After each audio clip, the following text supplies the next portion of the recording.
Greetings, everyone. Welcome to RPGibberish, the podcast where our hosts go away on many, many, many adventures and then eventually come home to tell the tales. With me today are two fellow distinctive adventurers. The first one being Shintai. Welcome back, good sir. How you going? Hey, thanks. I'm doing good. That's good. It's just not bad. No, Just not bad. not bad. Just chilling.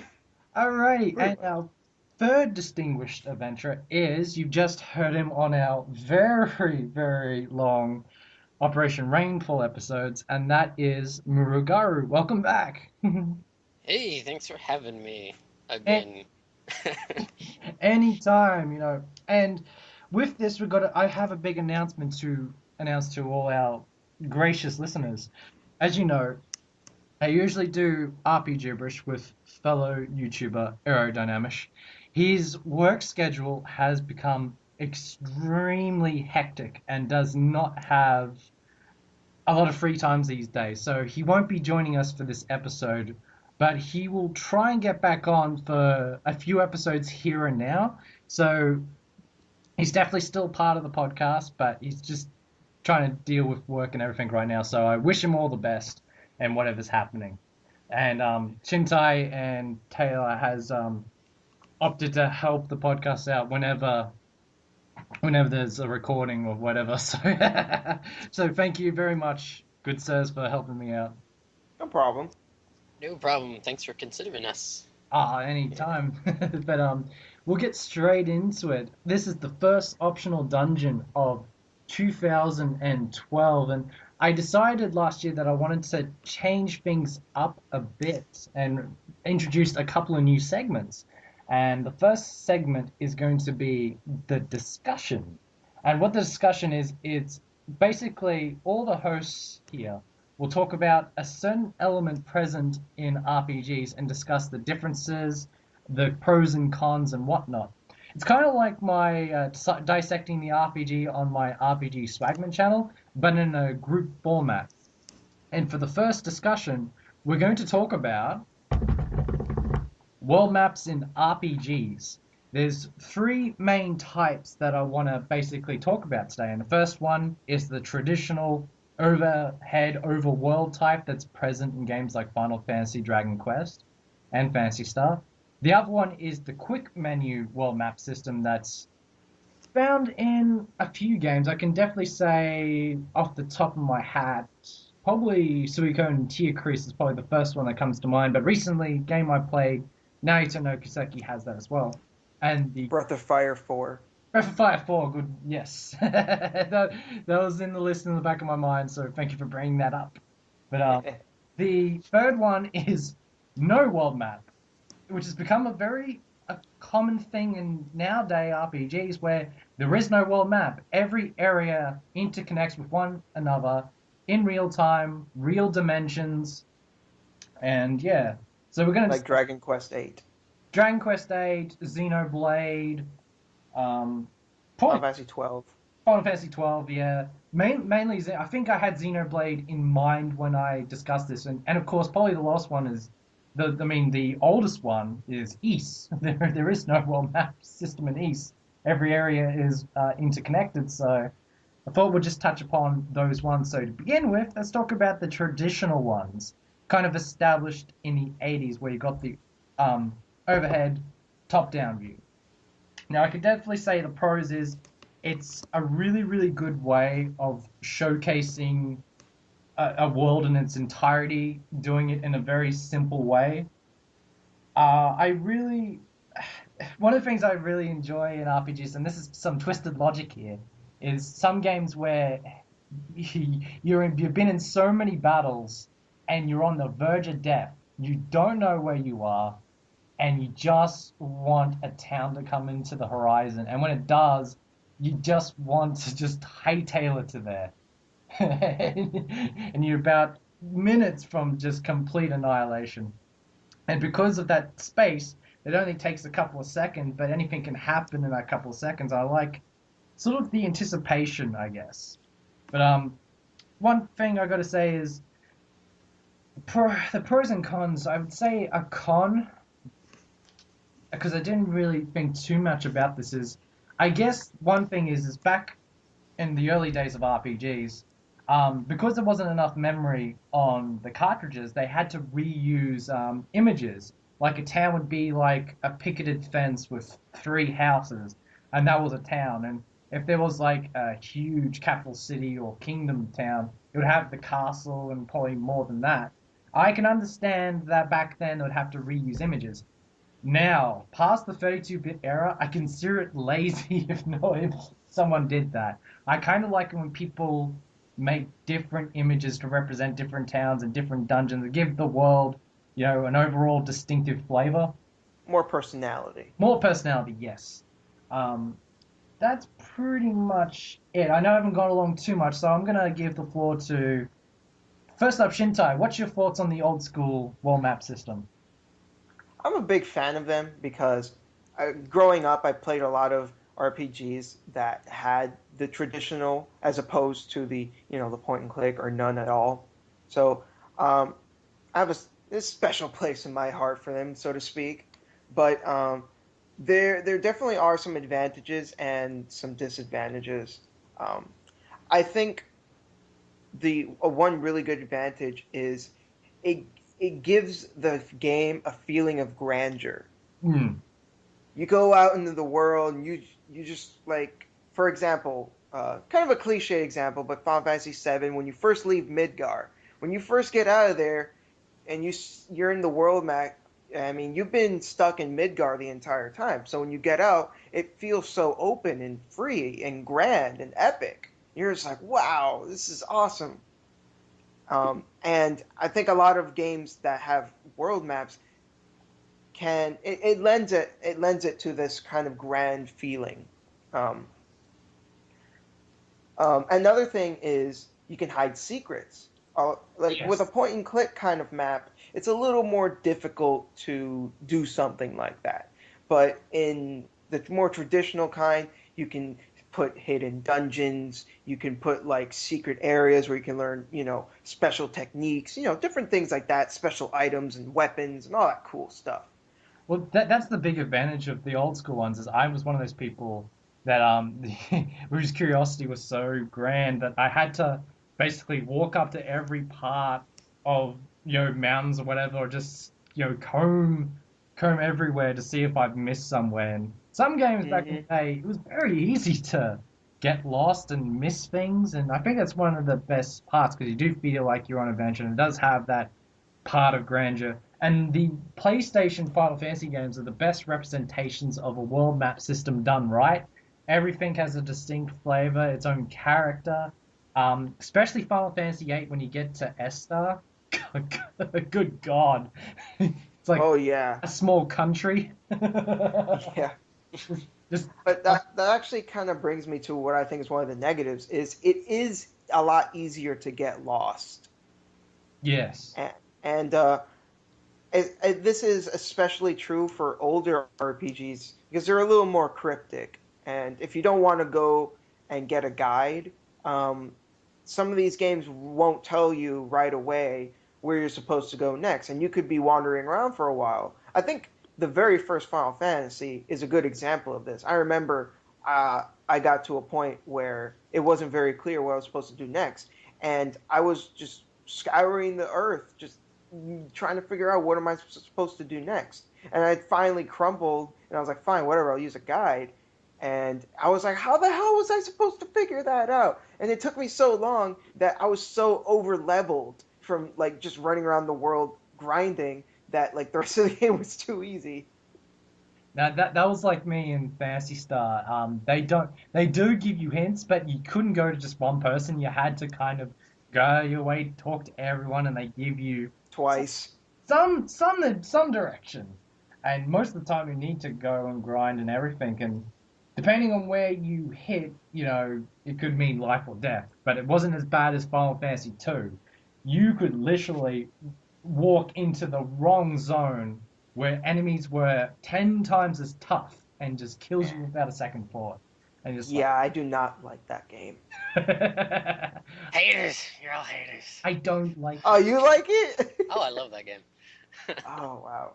I'm sorry. Shintai, we're gonna have to have a talk. Yeah. Well, actually, I'll give the floor to Taylor. What do you think of old school world map? Because I know you're an old school RPG fan like myself.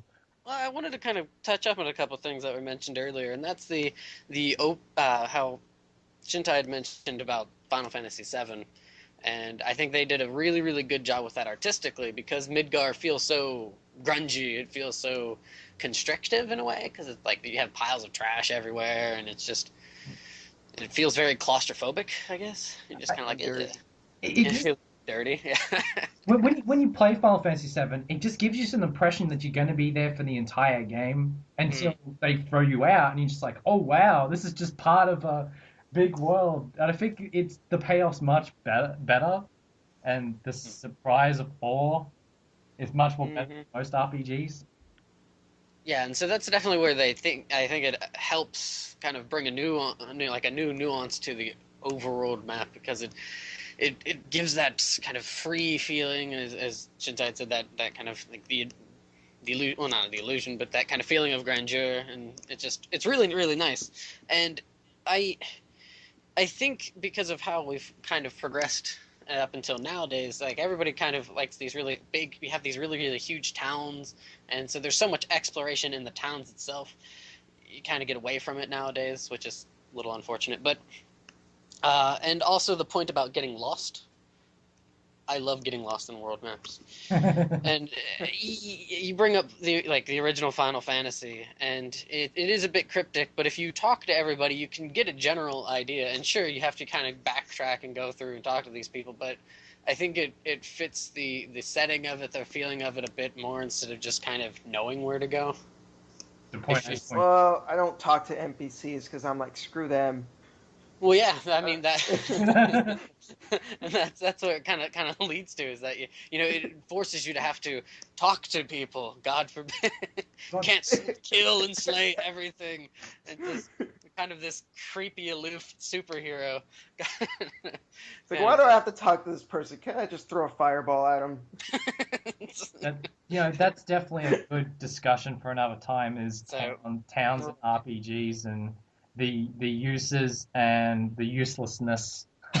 Because yes, I can go on about the towns and RPGs. I've played a lot of games where I've gone into empty buildings and gone, why the fuck did I just go in there?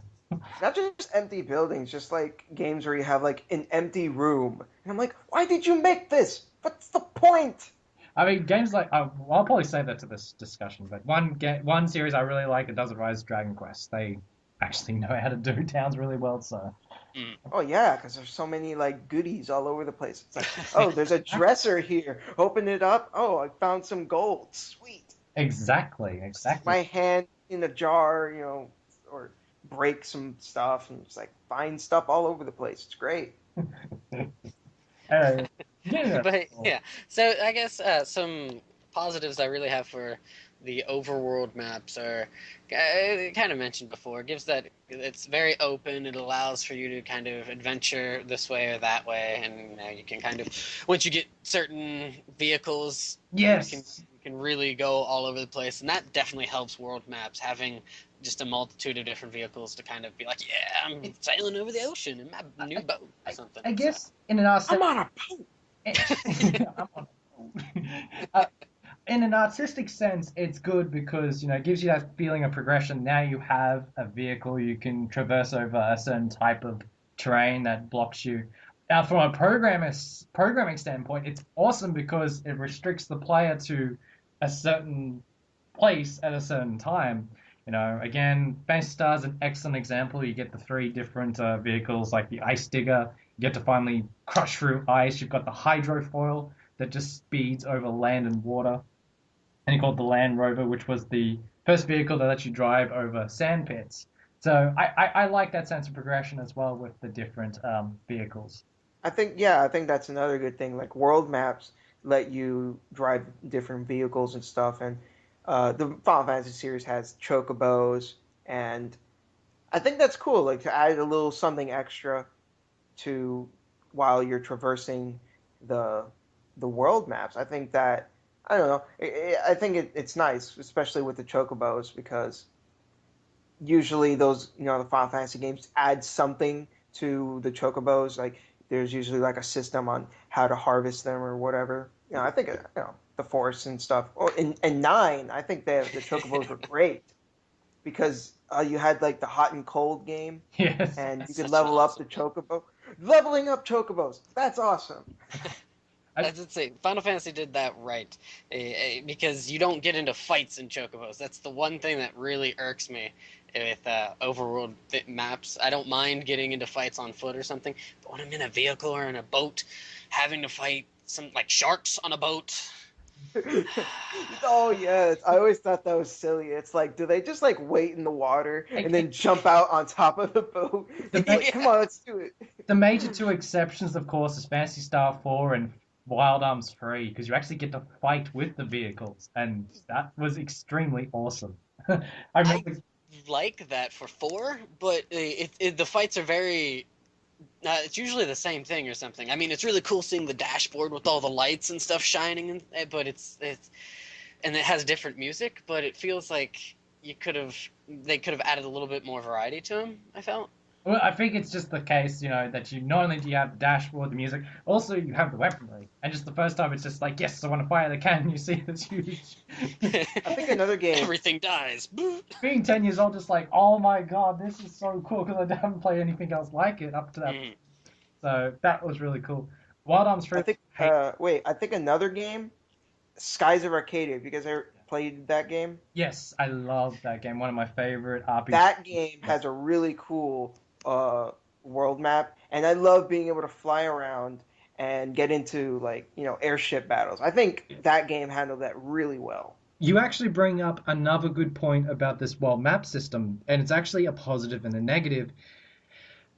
I like it when they go out of the way to have a different style, and you just mentioned Skies of Acadia there, where you travel through the skies, and it's really good. The pros and cons is you're traveling through the sky, but some people might be put off with how long it takes. Now, Skies of Acadia has, I would say, a decent sort of time frame. Hmm. Suikoden 4, on the other hand, doesn't. I love the Suikoden series, guys. The world map in that game is probably one of the worst ever. Because if they wanted to give the player the mindset that you are sailing an endless ocean, mission accomplished. I've been in this world map for 20 minutes with random battles. I want to see land. Yeah, land lover. Yeah, and I would say that was the biggest issue with Suikoden 4 is the world map was not flushed out properly. And when you reached land, you didn't want to leave. I didn't get very far in four, but honestly, I didn't like it very much. 4 is usually lost on the tone pole. I don't think it's a bad RPG, but it's not necessarily the best Suikoden game.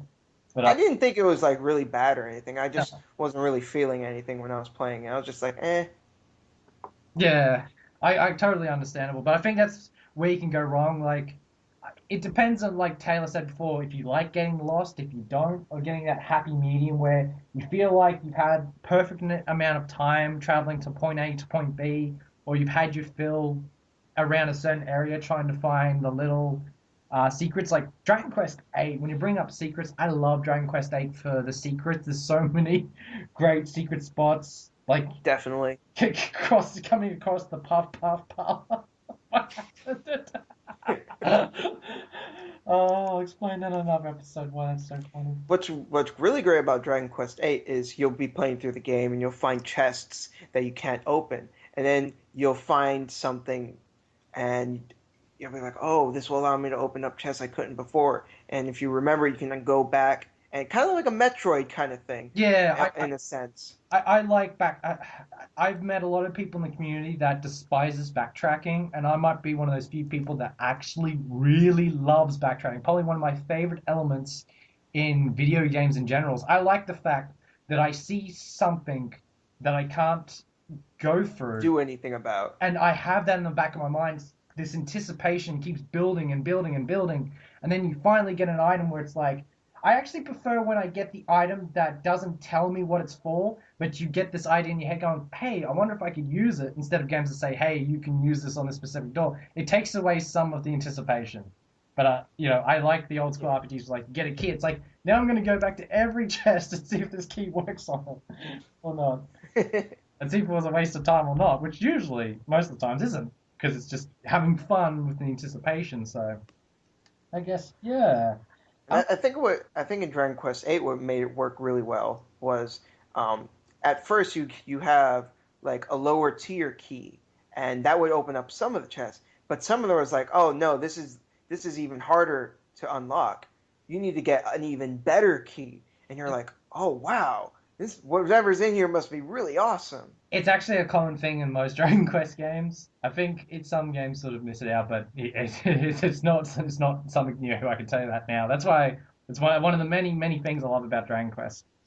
But yes, guys, any kind of last thoughts we haven't touched upon in the traditional world maps?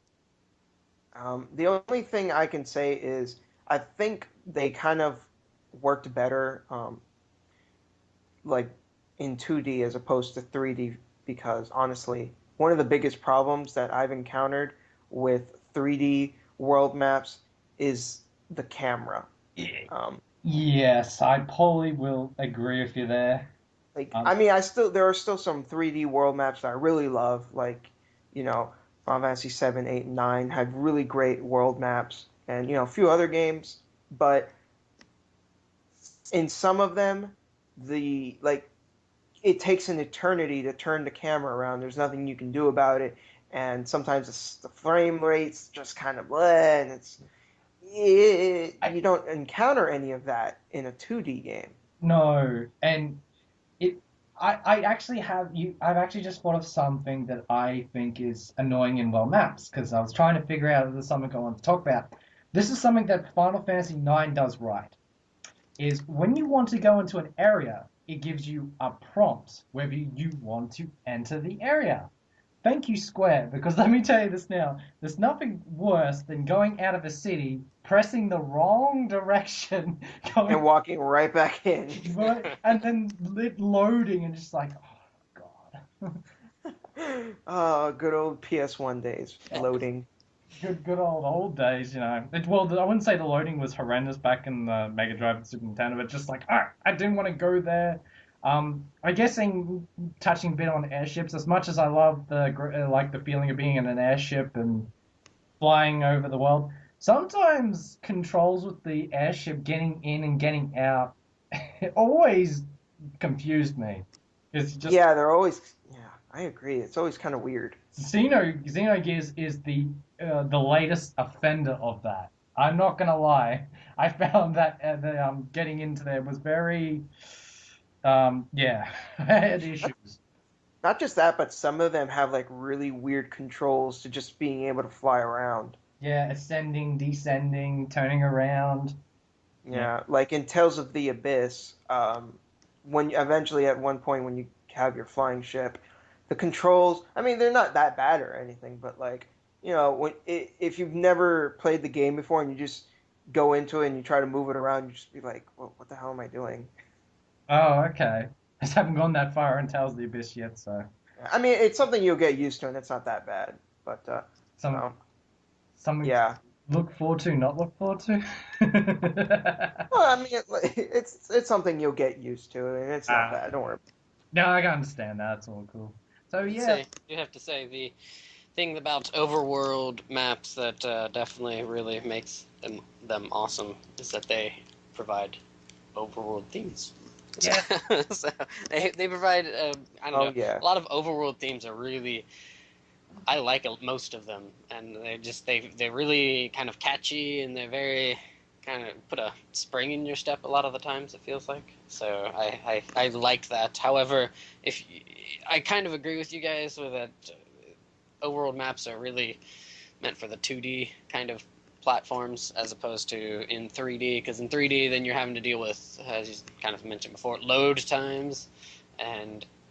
Once you get into a battle, Final Fantasy IX was kind of an issue with that because some of the loading times were pretty lengthy from what I remember.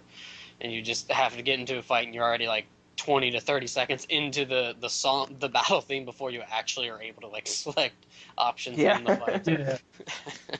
And it just understand that. so Now, so yeah, we'll touch upon one composer later on in the episode, but probably world map themes are probably one of my favorite pieces of music of the soundtrack. I could give like I know that you touched upon this in your channel before, Taylor. So I remember when I was talking to you about that and was coming. I actually sat down for one day and thought, what was my favorite world theme? And I didn't want to play favorites, but I actually do like the Suikoden 2 Adventurous Journey, as it's called. I really like that theme. There is a really great sense of adventure in that track, and I really, really love it. But favorites. Alrighty, actually, before we get to the next one, I'll probably dig into your gentleman's brain, but best world map system, old traditional one, if you could pick one game that it just stood out. Wow. Yeah. Even if I'm not it's really your sure. favorite, just one that just comes to mind. I'm not really sure. Never really thought about it.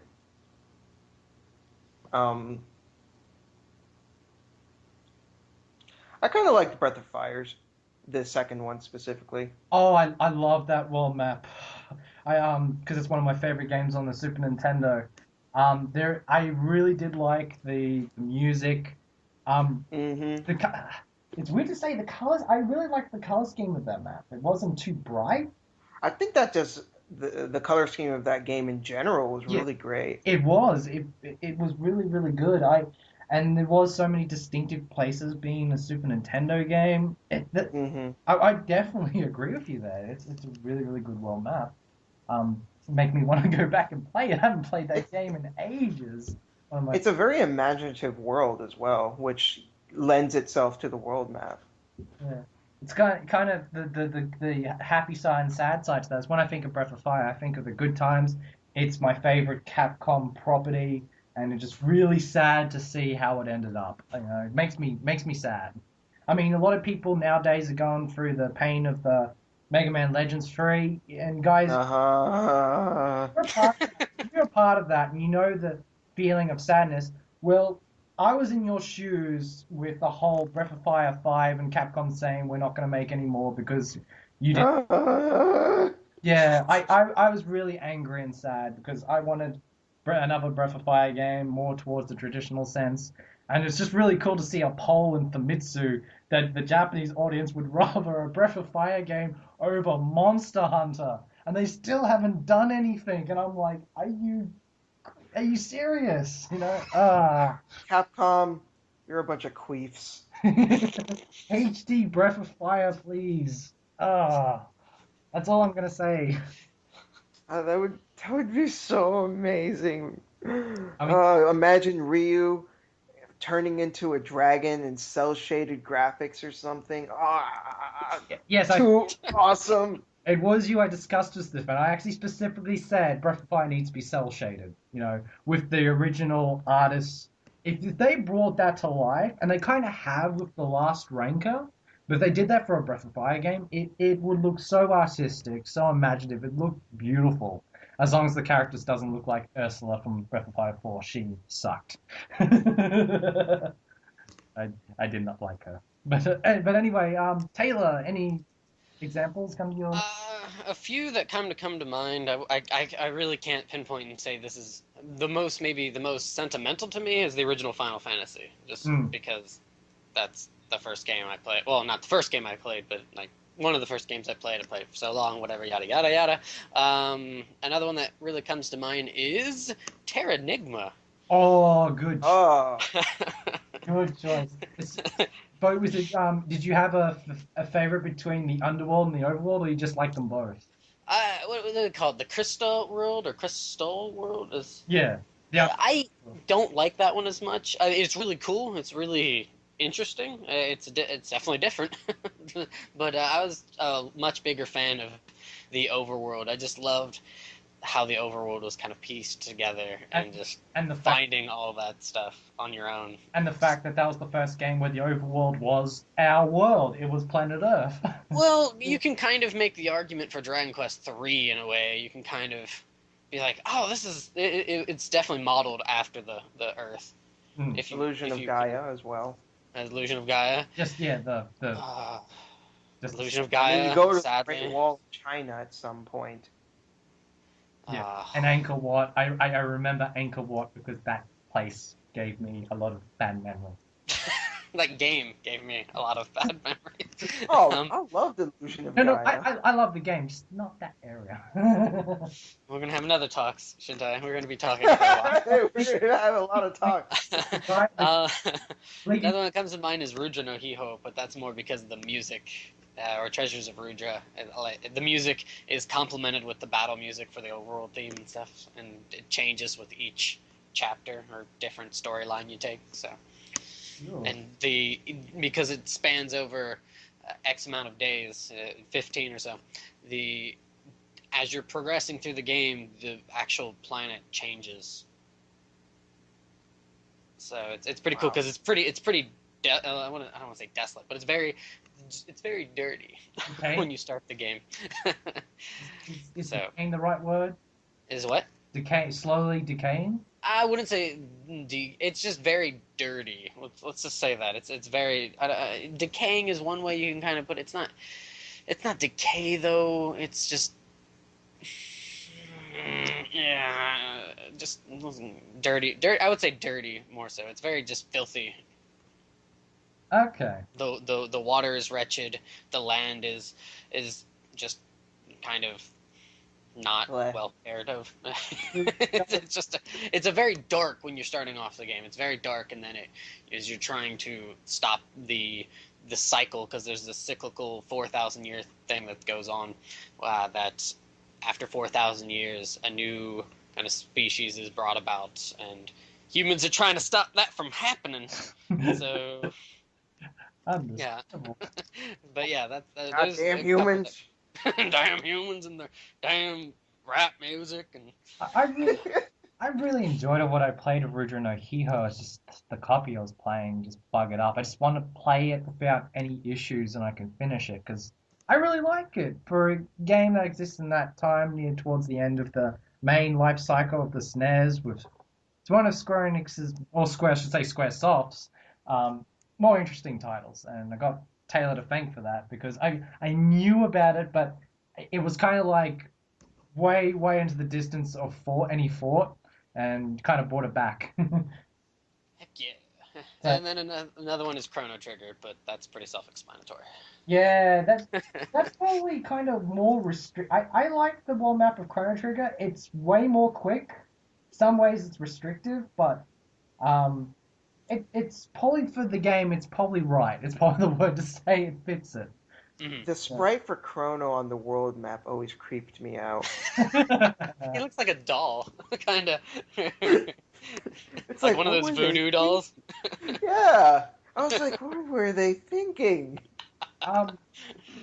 Yeah, well, just to end this part of it is the three main examples I've got, of course, is the original Phantasy Star, being the first massive RPG I played, or the first Japanese RPG I played, was just seeing these different worlds, one made of lush greenery, one made of desert, one made of snow. Being 6 years old, this was foreign to me. I learned about terrain, I learned about, space and everything like it. I think being the first, it was just so much wonder and it was a great learning process. I mean, I played the game before I watched Star Wars. So going to Star Wars, it's like, hey, this is like Phantasy Star. Oh, God. So it was really, really cool. This was kind of like the barometer for what I'd set other world maps. This was really good. Shining Force 2 is another one that I really, really like for nostalgia. The fact that the heroes come from this tiny little island that something horrible happens, and then you're thrust to the bigger continent where the main journey is, and then you basically go back. I like the progression of that world map and just how everything is set out.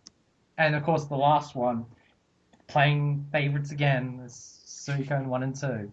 Reason for that is more visually, I actually think, I've always said Suikoden 1 and 2 is the best 2D game ever.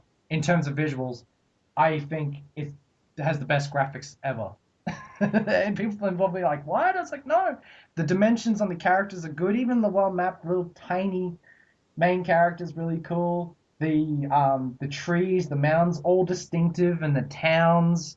And I have played the first Suikoden, and I really do like the sprites of the characters in that game. yeah, it's perfect. In my opinion, they're perfect in every way. The world map is just the thing that I like about it is it's believable that wars would take place in this open landscape. It's not like they shortchanged any place of it.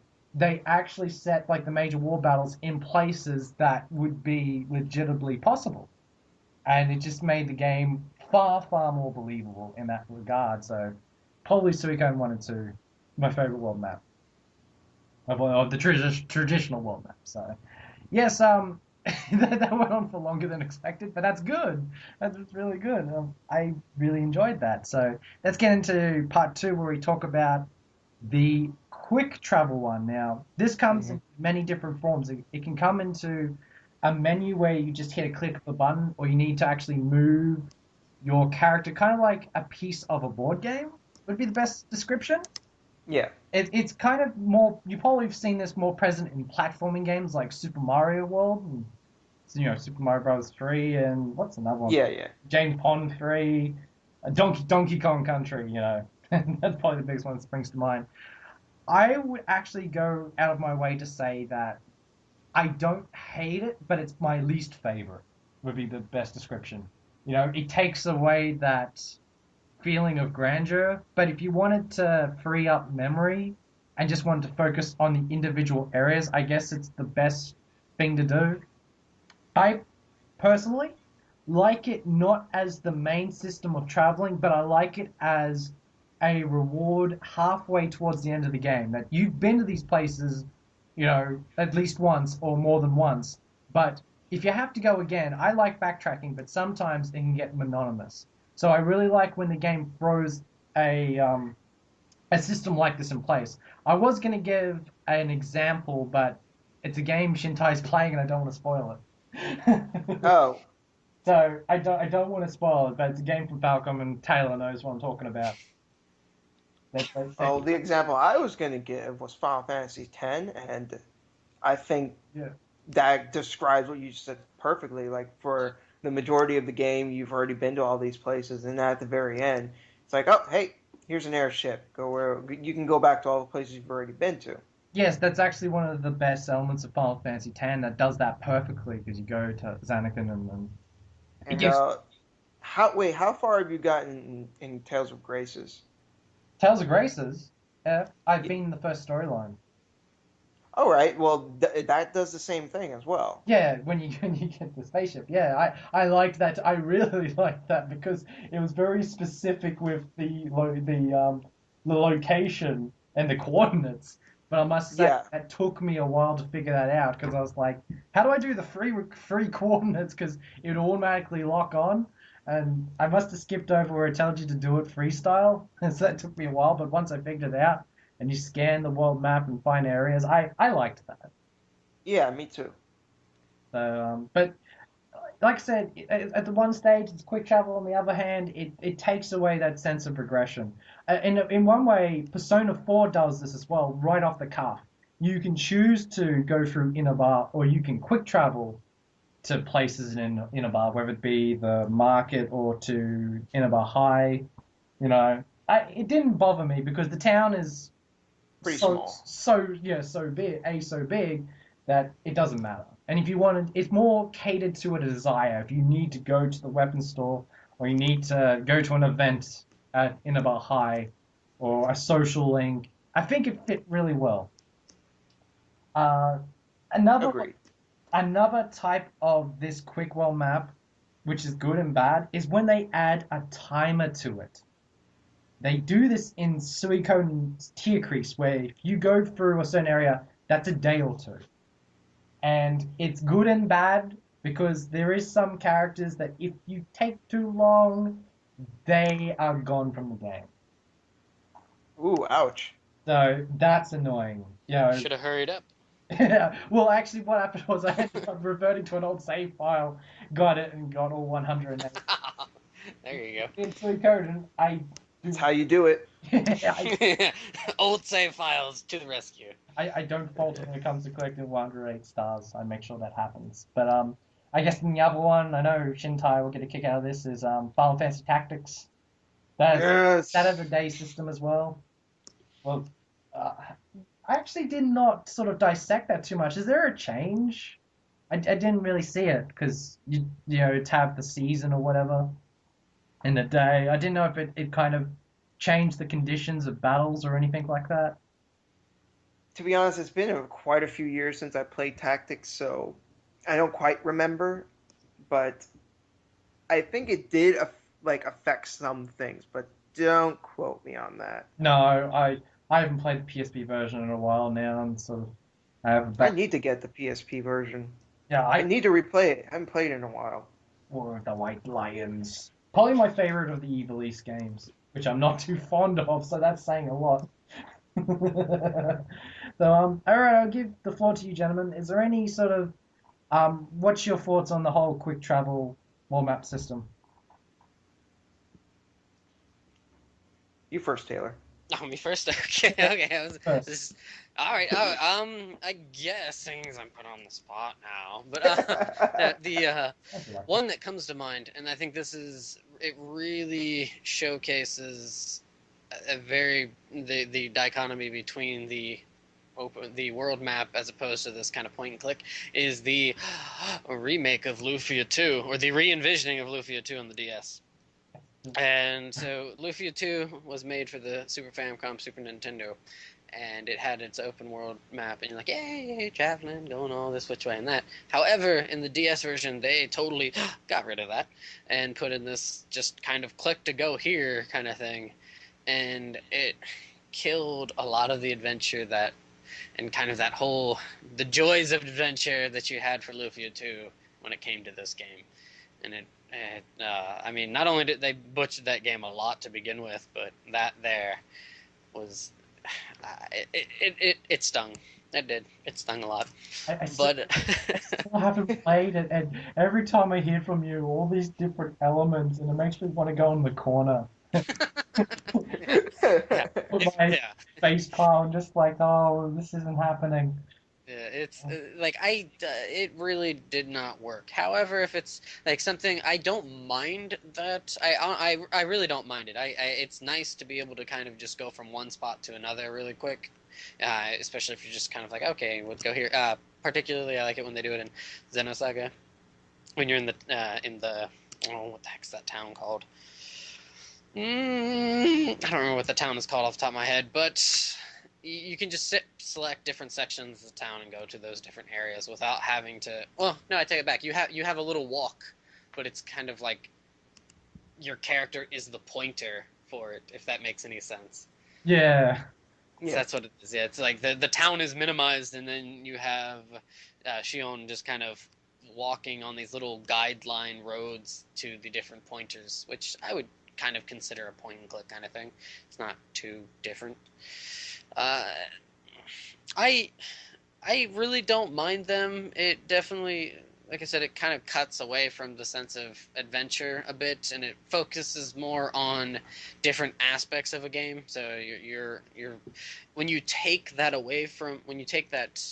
adventure away from the world map, you have to put it into things like the town. So you have to make the town's a bit more expansive, a bit more kind of secrets here and there kind of thing. And you also have to kind of concentrate a little bit more on the dungeons and making the dungeons a bit more dungeony. a bit more. So but it's funny because the reason I decided to put this topic is because of Naoto no Kiseki has this system. And this was actually what brought up the whole entire topic for this episode. Is I was 50-50 on it. I didn't hate it, but I didn't love it either. Well, in Naoto, I think it works just because Naoto plays like like an action RPG platforming. Yes, the game. platform element is heavy in that game. And yeah, and so I think it works for it because it feels kind of like you're playing a platformer as well as an RPG that has story kind of in it too. It's a nice meld, I think, of it. I think they pulled it off well. But Yeah, I'm with you though. I'm not a big fan of kind of the select thing. I can tolerate it, and I'm kind of like, okay, we need to. I see you kind of focus a bit more on this kind of stuff. Okay, but I prefer the more open world map stuff a lot more. So. righty. Over to Shintai. I actually don't mind them. I kind of like them. I don't want them all the time because, like I said, I do really like a traditional world map, but I don't really dislike them because I think there are some advantages to them. And I guess it's a little subjective getting lost, but you rarely do get lost with those kinds of things. And like I said, subjective. Some people like getting lost, some people don't. But to those who don't, the point and click map system works really well. And you just, like, no bullshit, you just get to where you want to go to. And you don't have to spend, 10, 15 minutes walking trying to get there. You just look at the map and it's like, okay, I need to go here. Click, boom, there I am. And for games like Tales of Graces or Final Fantasy X, if you're missing something and you know where it is, then you can just immediately just go back there, get whatever you missed, and go back and do whatever you were doing. And I think that that's really convenient. But I do agree that a lot of the grandeur is lost. Uh, maybe in a game like Final Fantasy X or Graces, where you have to go through the world first Yeah, before you get that option, you still get some of the grandeur, but it is a bit diminished by comparison to something with a world map. So I think it kind of balances itself out with its pros and cons, honestly. there is one game I thought that would have benefited from. I know Taylor might disagree with me here, but there's one game that would have benefited from a quick travel system towards the end of the game, and that was Legend of Heroes: Tears of Vermilion. That that felt like I was going back and forth a lot. I know most of it was story based, but I kind of wished I had a quick travel system towards the end of the game. We need to go back. I know they specifically wanted you to go back, but I don't know why I wanted to quick travel it. I think I'm gonna because I don't. I'm gonna. Yeah, I think I have to kind of politely disagree with you on that one, Swagman. I think because well, I don't mean You're that just you're to be really like, hey, wrestling with that. well, I'm trying to figure the proper words to say for it because I want to say it's because of the setting Yeah. of it because in particular with the older the trilogy, the Gagov trilogy, they really kind of shy away from kind of just like, oh, boop, boop, boop, boop, point point, you're going all this way, kind of teleportation Goku style thing. Nah, Go, and it leads more to the journey itself, the pilgrimage, and you see that in Trails in the Sky. That's when they kind of bring in, like, why do you think Estelle wanted to go on foot? It's yeah. because it's carrying over from the other games. It- That's kind It's of it's weird though. It's done extremely well in Soranoke. It's done extremely well in Soranoke Seki. In Tear of Vermilion, I think it had to do with the environment. It felt very repetitive to me, and that's a big thing because I don't mind repetition. mhm. But just some of the areas of that world, it was very hard to distinct one from another No, without. I Well, would there's a agree with you. difference That's why. between something being repetitious and being tedious. Yeah. No, that's kind of why I was a bit hesitant, because I do feel it is a bit like you're kind of just you wish you could. I totally wish I could too, but I You see I why they did it. right. I think it adds a little bit of credence to because of the whole setting and everything to it, and just the style that they went with. So, Yeah. and then they got rid of it finally. So, if you're tired of having to backtrack through and go through that way, well, say goodbye to that in later Kiseki games or Trails games. Yeah, I'm pretty much done with it. I can't really think of anything more. We touched on some good things, and when it comes to this, I would rather prefer the other systems, but I don't mind it as a reward for all your hard efforts in the game. So I'm gonna leave it with that. Any final thoughts? Unless it's a game like Persona, where the world is very small to begin with, I don't like it when games give you that option, like right from the get-go, to go to all like the major points, because I feel that I should earn it. Yeah. I can agree with those sentiments if as long as it's not there from the get go, which Lufia 2 remake did. But if it's a reward, I have no issue with it. That's I mean, it saves time, and I know people don't have tons of time to always be kind of like going back and getting lost. I mean, like, come on, hurry up, kind of thing. So I guess that's one of the pro. If you have no patience, it's better, and more so if they put a lot more emphasis, as you've said before, Taylor, into the towns, into the dungeons, into the areas, then it's time well spent. Like, right. so, yeah, I think we'll leave with that. And to the final one is actually, can I be honest? This is probably actually my favorite. Is there is no world map. I love traditional world maps, but I really like it where the world connects in real dimensions. Where when you get out of the town gates, you know, you just. I think when I thought of this, Xenoblade was on the mind a lot, especially when you get onto the Bionis leg and just see this expansive world, and the music helps a lot.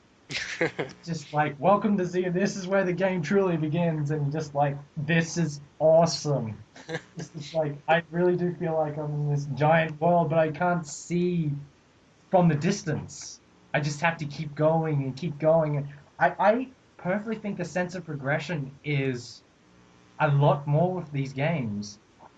I know with East, it uses the system to a very minute degree, but I kind of like it. You got your town, you go out to Minia Field, to Septic Village, up to the mountains, to the shrine, you know, and so forth, and I like it.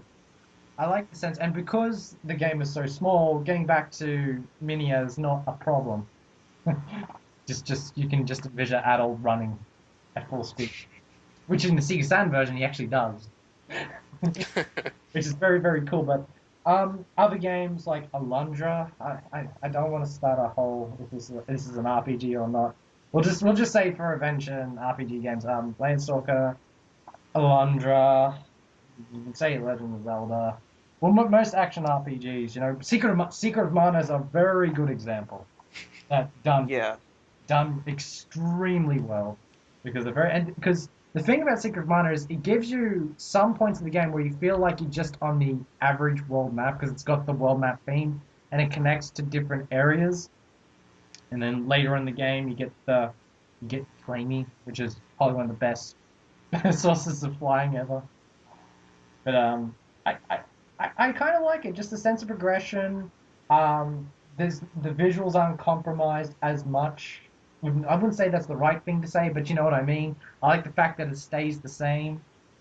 Well, yeah, I mean, in games with a world map, like a traditional style, typically the characters, when they're walking around, are enlarged, Yeah. and they're like basically giants towering over the Godzilla. towns. Hulk smash. I want an RPG. No, that's why they're superheroes. I want an RPG to make fun of that, where they're huge on the world map, and then it gives you the options like, do you want to go into the town? Good. And if you don't actually click on it, you step on the buildings. And it comes up. You've destroyed the town, thus you couldn't get this item, thus you could not save the world. Game over. But no, yeah, I think when I'm just looking back on this, what you still can find secrets. I wouldn't say that the if I'm looking at the pros and cons, the cons is depends on your patience. And because you in a real time setting with real dimensions, traveling is more realistic in the fact that you know it takes a lot longer to get to a certain somewhere. But I think it's way more worth it because Xenoblade has a lot of secrets.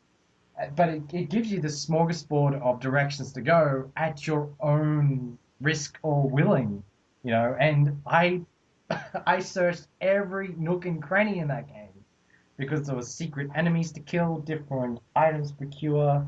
I just love it. Yeah. Secret locations, which are some of the really, really cool locations. Like you have that decrepit shrine Yes. in one of the cave kind of cut in there, and then it kind of opens back up, which is really awesome because then you fight like a little secret boss. Yeah, I like the surprise in the bonus. Like, you're just like, oh, what's this place? You just run to it, and it's like this little shrine. You're just like, oh, this simple looking shrine. Then you go over the edge, and then a giant spider comes, It's like, oh god, and you're run just like, away, run away. oh shit. What level is he? Yeah, run. There's a lot of examples I can say, and I wouldn't say that the liking is like way more than the traditional world maps. I'd say just like a 10% more. But I just like the sense of keeping things together, and I think the progression's much more realized, where it's much more simplified in the world maps, and it's plus that you can see further in the distance. But then again, there's something about waiting to see more what happens, and I'm kind of snowballing here, but I think you're getting the direction I'm going for. So I'm going to Yeah. look forward to gentlemen. Shintai, will you take it this time? Sure, sure. I really like them too, actually. I think they do have a lot of the same advantages that a traditional style world map does. The biggest difference being that they're even bigger. Um, I don't think you can quite appreciate the same scope as you can, comparatively speaking, because in a more traditional style world map, you have more of a sense of this is the Area. world map, and you can look around the world map and you could see, especially in like an airship, you can see around the world and stuff. And you don't get that quite as much in the real time based uh, no world map thing, but it still gives you this sense of I'm going on an epic adventure, and I think that's a magical thing. And I I think think that's something that a lot of RPGs have, and it's one of the things that makes RPGs really great. That feeling of grandeur of just going like I'm going on this adventure. I'm going to, go save the world and fight monsters, and it's just a really good feeling, and I think that definitely helps push that feeling. yeah, I think you brought it up beautifully. Is the scope, as with the traditional world maps, it's the scope of the world, where it's more emphasis on the scope of each individual area and how it links together, which I kind of like that more, just a little bit. I mean, have you played Xenoblade yet, Shintai? Unfortunately, not. God damn it, go get yourself a copy.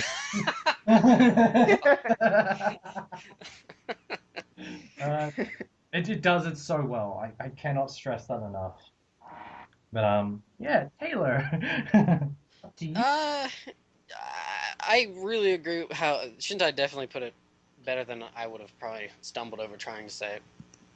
But it definitely the lack of a world map and you're kind of traversing through these different areas is really it's actually something I had to kind of get used to because when I had first played certain games like Secret of Mana, it was really weird for me because I was so used to traditional world maps. I was just kind of like, what's going on?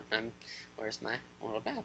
I'm so lost, kind of thing. Because you do get a little lost. Yeah. It's something that it has some of the shortcomings that an overworld map an overworld map has if it doesn't have a little mini map that you can look at or something. Yeah.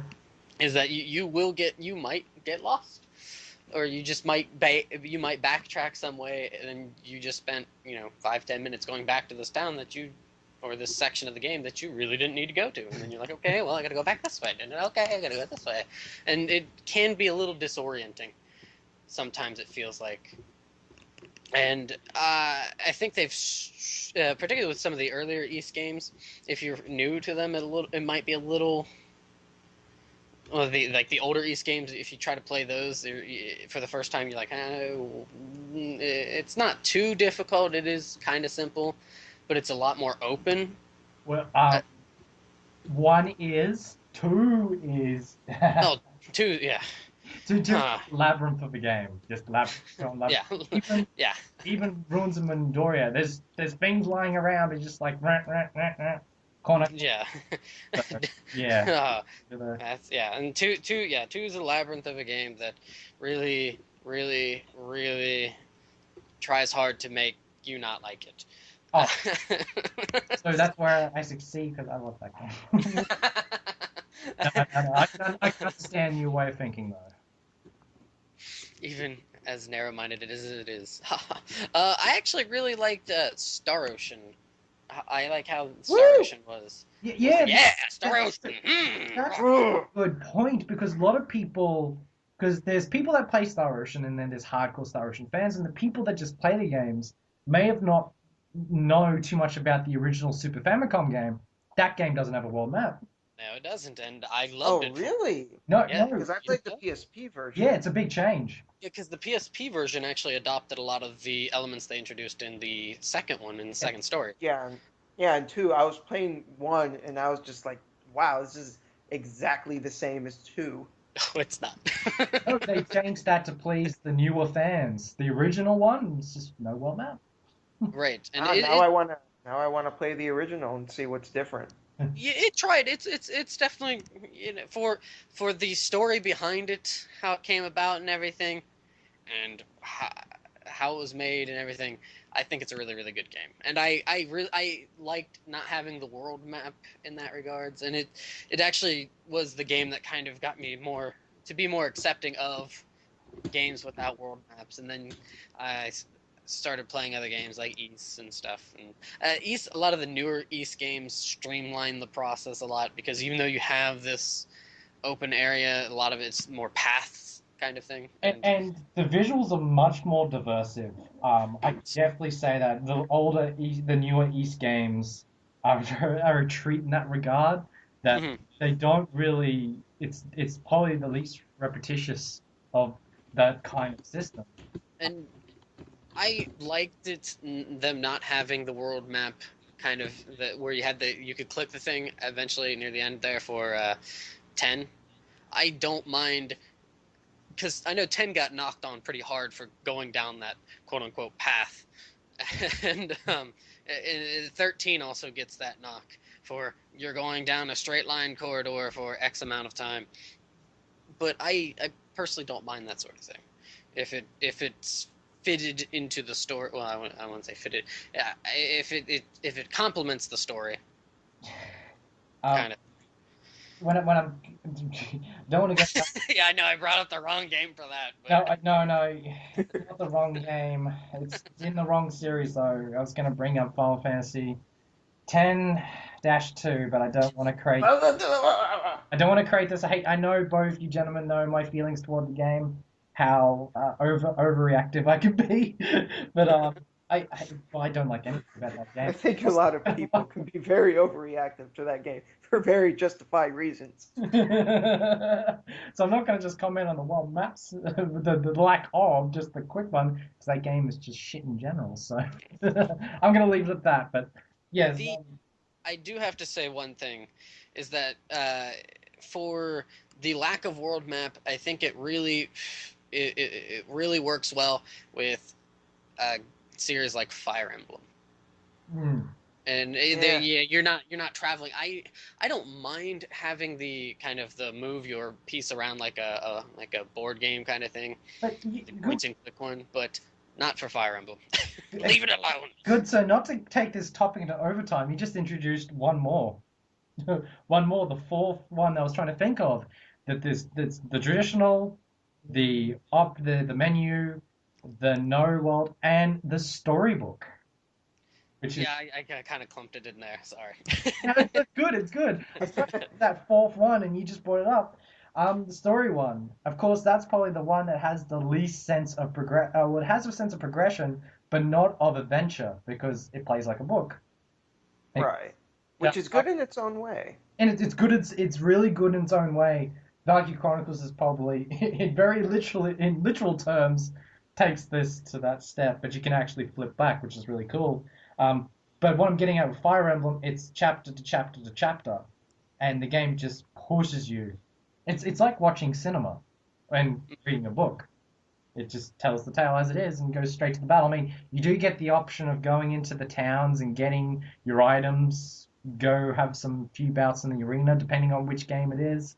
It does it really well, but we're getting... Yeah, it's an acquired taste. Yeah, I would say. So.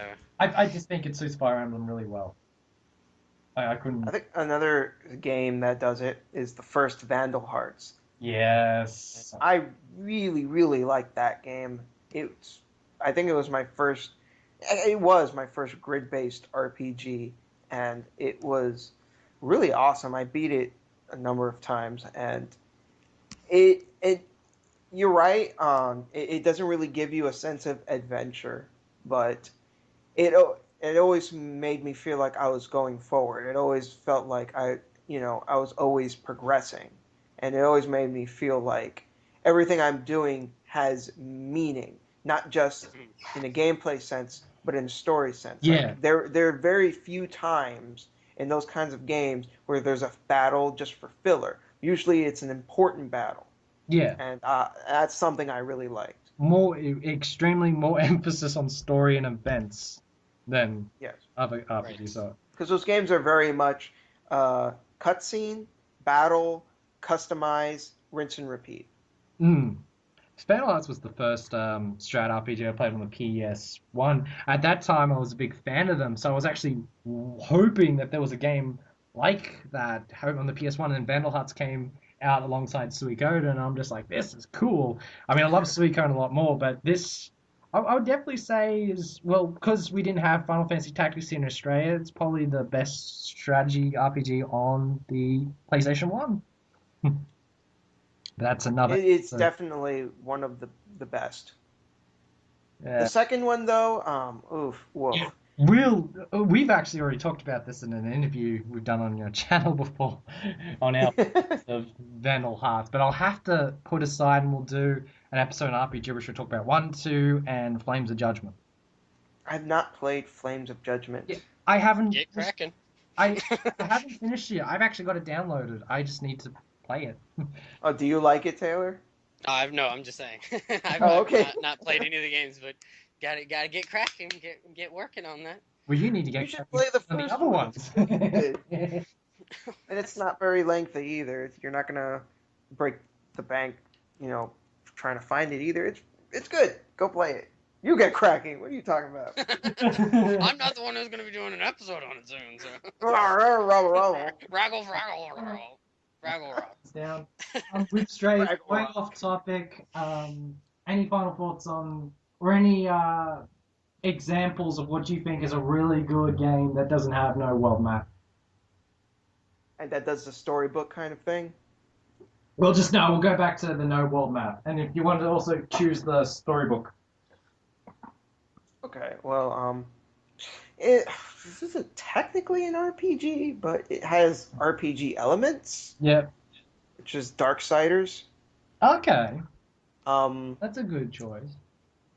And a lot of people actually say like, oh, it's Zelda mixed with God of War, but I like to spite those people and say no, it's Soul Reaver and Devil May Cry. So that's a very interesting choices there. I can actually see that.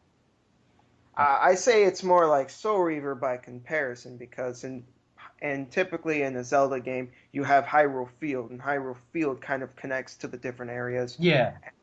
In Soul Reaver, it isn't like that. The world is one giant, uh, continuous world with different nooks and crannies, and and there's no towns either.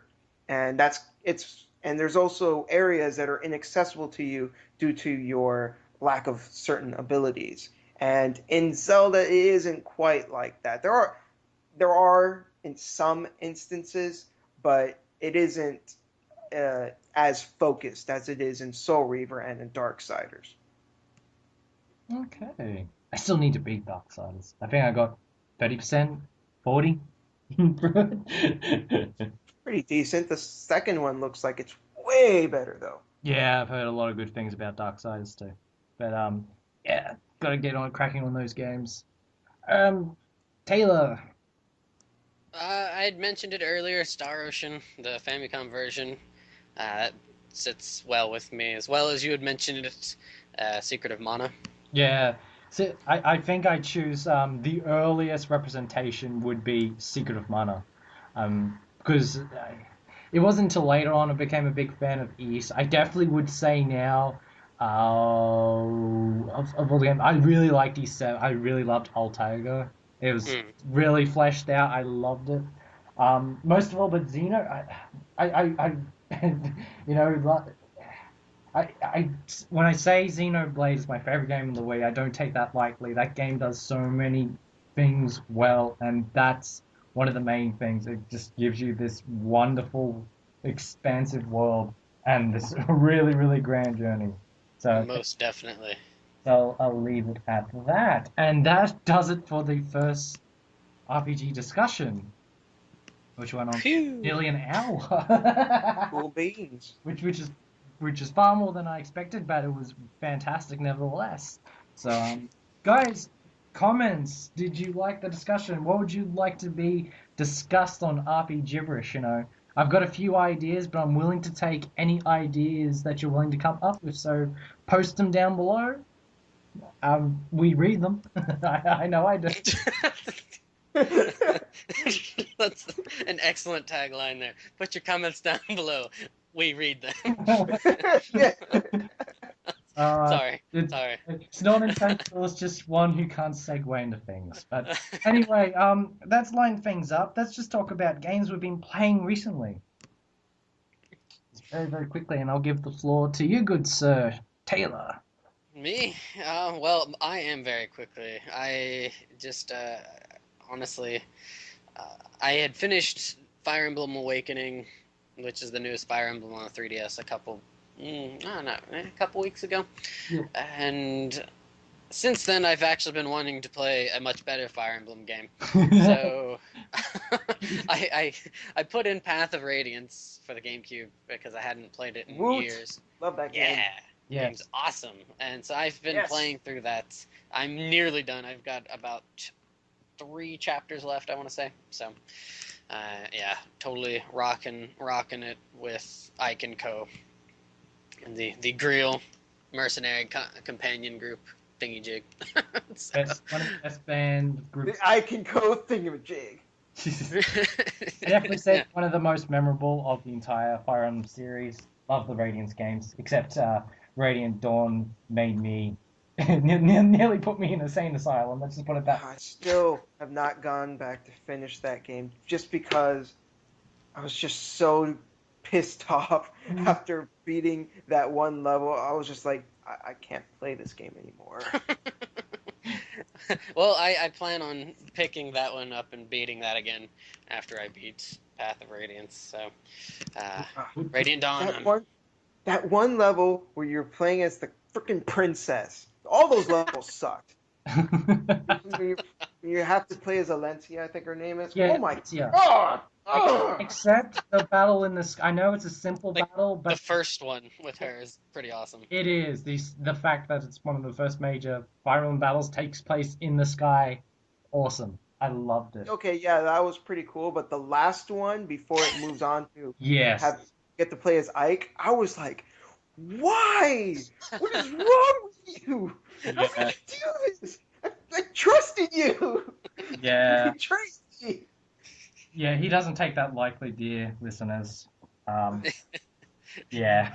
I don't. Why Saying. Nintendo? It's the best way to say it. Oh no, yeah, intelligent systems. Intelligent Why? systems. Yeah, Ah.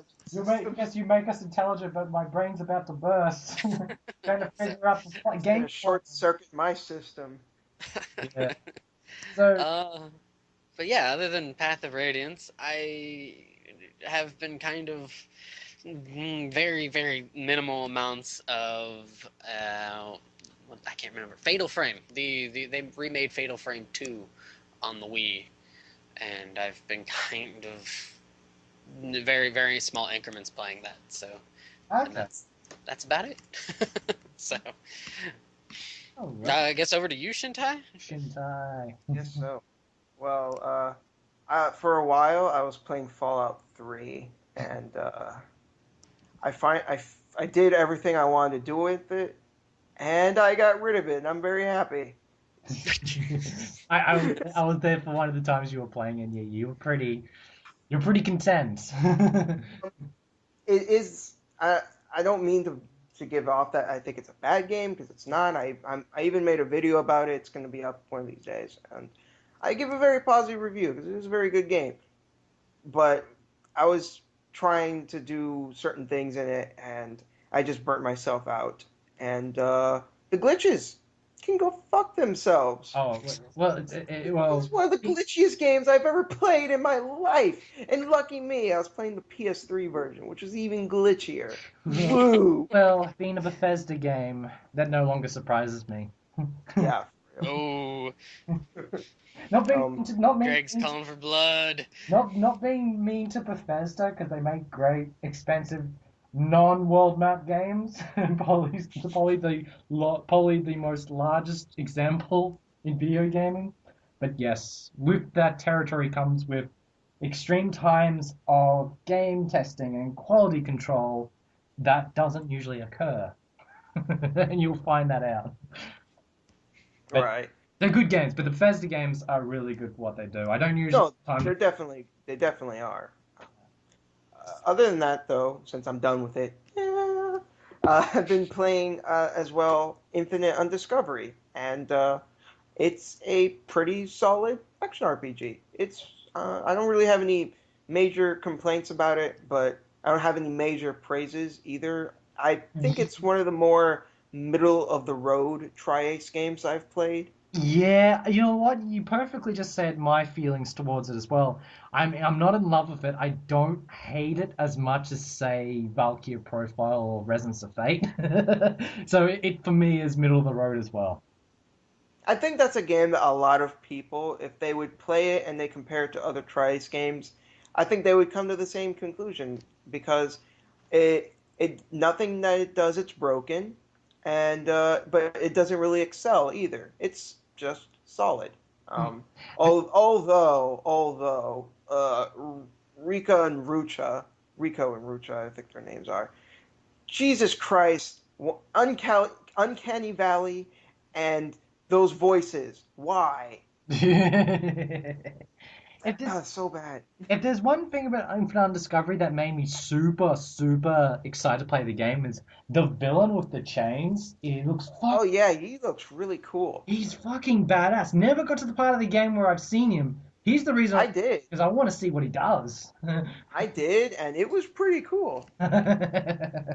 So really looking forward to that when it happens. But And finally, I've been playing Star Ocean: First Departure on the PSP whenever I get the chance.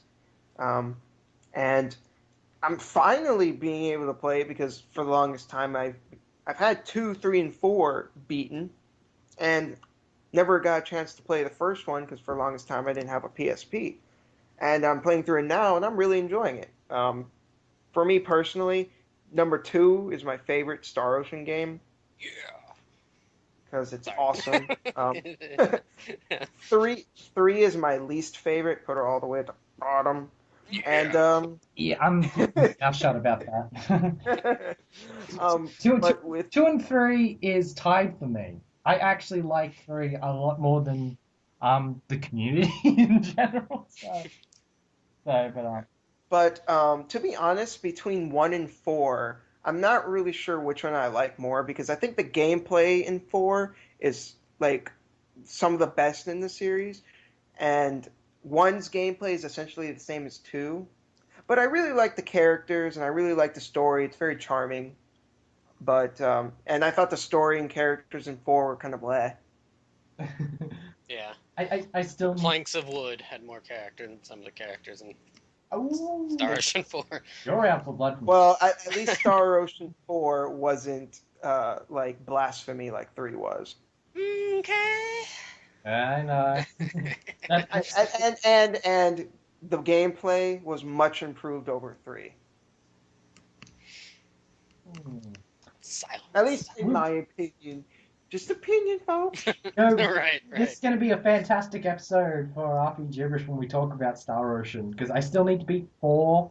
I don't mind 1. I actually marathoned 1 and 2 together in the span of a month and a half, and I enjoyed it.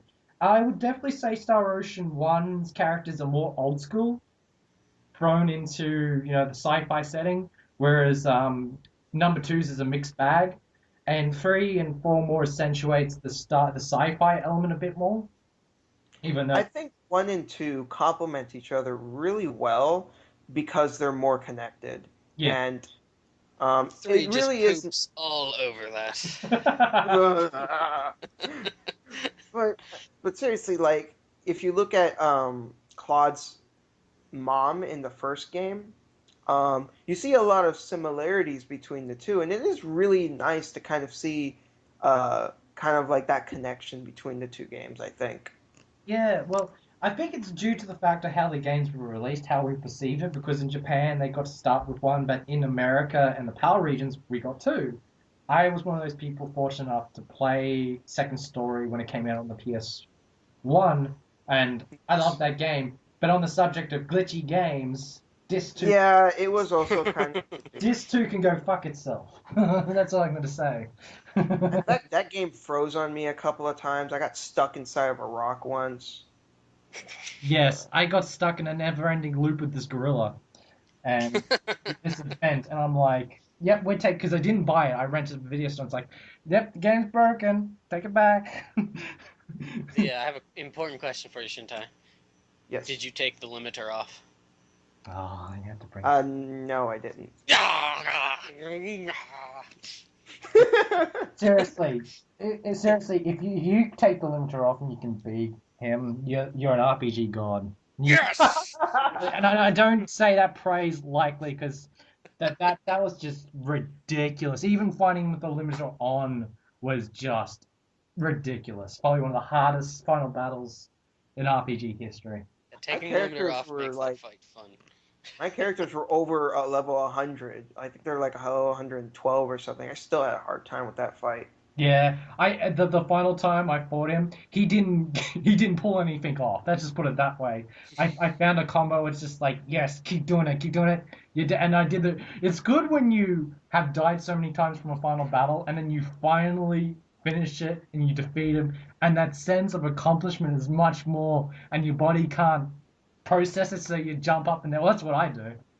I'm just like jumping. You can hear me screaming, going, yes. It's a good feeling. At the same time, it's one of frustration. Yeah. Shintai, next time you try out 2, take the limiter off. Well, the next time I play 2, it'll probably be the PSP version, since I haven't played that version yet. Okay, I didn't have any issues with the glitching in the secret dungeons and stuff. No, it's So I think they got rid of that. No, I didn't have any problems. That's what makes the PSP version So cooler. Plus it seems that they let Claude have more than his one strike. They gave him like a 3-hit combo, so that's kind of nice. Yeah, it helps a little bit. The voice acting is interesting because the first games was funny. People say, Pears Spike into Spencer. peaches. Spike Spencer is Claude. What the hell? I've actually met Spike Spencer, and I know he's a good guy. No, I'm sure he is a good guy. I wasn't saying anything about him as a person. I'm just saying, his Shinji talent as a voice Atari actor. and Claude. I do not connect those two people. It is very weird when you played the original game, and the funny thing about PS1 era dubs is they went for more deep voice actors, whether it be Star Ocean 2 or Castlevania Symphony of the Night. And when Yes, they redubbed more both strength. when they redubbed both games, both characters had lighter voices. Nothing bad about Alucard because they got Yui Lowenthal, one of my favorite voice actors, to do Alucard, and I'm like, interesting. However, I liked the original guy because he had this sense of otherworldliness to his voice because he Yeah, he did. wasn't human and he was awesome. I wish that guy come back and did another voice, but I Well, he does narrate the Final Fantasy timeline or retrospective on the Final Fantasy 12 DVD. oh okay. I was about to say he couldn't be Mulan. I think the guy does Mulan from Grandia is different, kind of very similar, but much he's better scripted in Castlevania. Wouldn't be surprised if it's the same guy, but Yeah, thinking about it, yeah, it could be him. yeah, because the scripting in Grandia, I don't know if it was scripting or it was just time and I setting don't. English versions on the disc, but the scripting was pretty bad. Like I like the voice. I love Grandia though. Yeah, That game. It's I just, like I love Grandia. I love the characters. Love the voice acting. Just some of Mulan's scripting is like, yeah. yeah. Do you give a shit, man? Is that the question? I was the one who wanted to save you from your dark soul or Yes. your dark wings. Yeah, I think that was what it was. Whatever. What? Anyways, alrighty, back over to me. Quickly, I had a little games night the other night. I quickly played Baroque, which was Ah, no! you know what? I was surprised. I was prepped for the worst, and I'm gonna say this: it's not like a masterpiece, but I had fun. It's It doesn't start off bad. no, but eventually gets bad. It's the same thing over and over and Well, over and over to it, infinitum. it's a roguelike, so when you go into a roguelike, you're expecting that to a degree. Yeah, yeah, true, but I still. I I mean, I kind of appreciated it in the sense that it was trying to do something different. Whenever you beat the game and you go back and you replay it, that opens up more of the story, and that was kind of interesting. But ah at the same time, it was really fucking annoying. I did not know that, but cool. The world and the setting, it just reminds me of a Megami Tensei game. Even though it was I agree. yeah, it was made by Sting, but of course, it just felt like a Megami Tensei game. The characters are very twisted. There's one guy, he makes me laugh because every time he says something, he has to say "God damn it" Yes, in he the like does. I just remember him. just when your HP is zero, you die. God damn it! It's like, Yeah. he's He actually was the voiced by best character there. He's voiced by David Winberg. Dave Winberg. He's probably one of my favorite voice actors in the industry. He actually voiced Adult Kristen in the Yeast anime. But Oh, really, he's a really cool guy because he does so many great characters that I've really liked. You know, Leon Belmont. So many different characters from so many different RPGs. But I really like that guy. Just going to that demo dungeon and just hearing everything he had to say. Um, Alrighty, so next one, I got another copy of Nocturne finally. Love that game. Played it for an hour, and the thing with going back and playing some RPGs, if you put it down for like a year or 6 months, is you get lost. More so in Nocturne, and I didn't want to actually, go back. So I just, actually kind of funny. I just replaced my copy as well recently of yeah, Nocturne.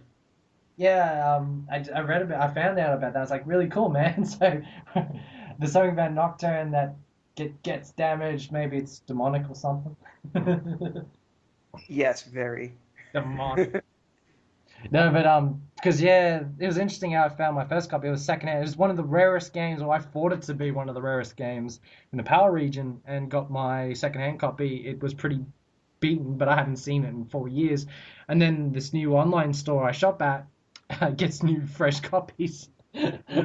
which are legit because they've published them, and I'm like, sweet, and got it for dirt cheap, so I'm really cool. It works like a charm, so I can't wait to get back. I I really like the world of Nocturne, and it's one of the best early representations of cell shading gone in a darker direction. Because Definitely. with level 5, it's more cheery, more bright. With Yeah. yeah, what Atlas did in Nocturne, it's really dark and bleak, and I really like it. And I just the other night going into Ginza, and you go into the bar and seeing Loki having a drink. And if you're a big Megami Tensei fan, you know Loki's like one of the first major villains of the very first Megami Tensei, you know. And seeing him in Nocturne just having a drink saying, I'm Loki. Oh yeah, don't go in my room.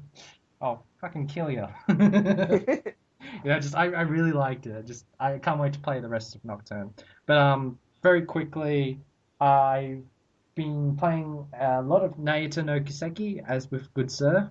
Um, we've pretty much finished it. Apparently Good Sir's told me I haven't completely finished it, but I'm content with the ending I got.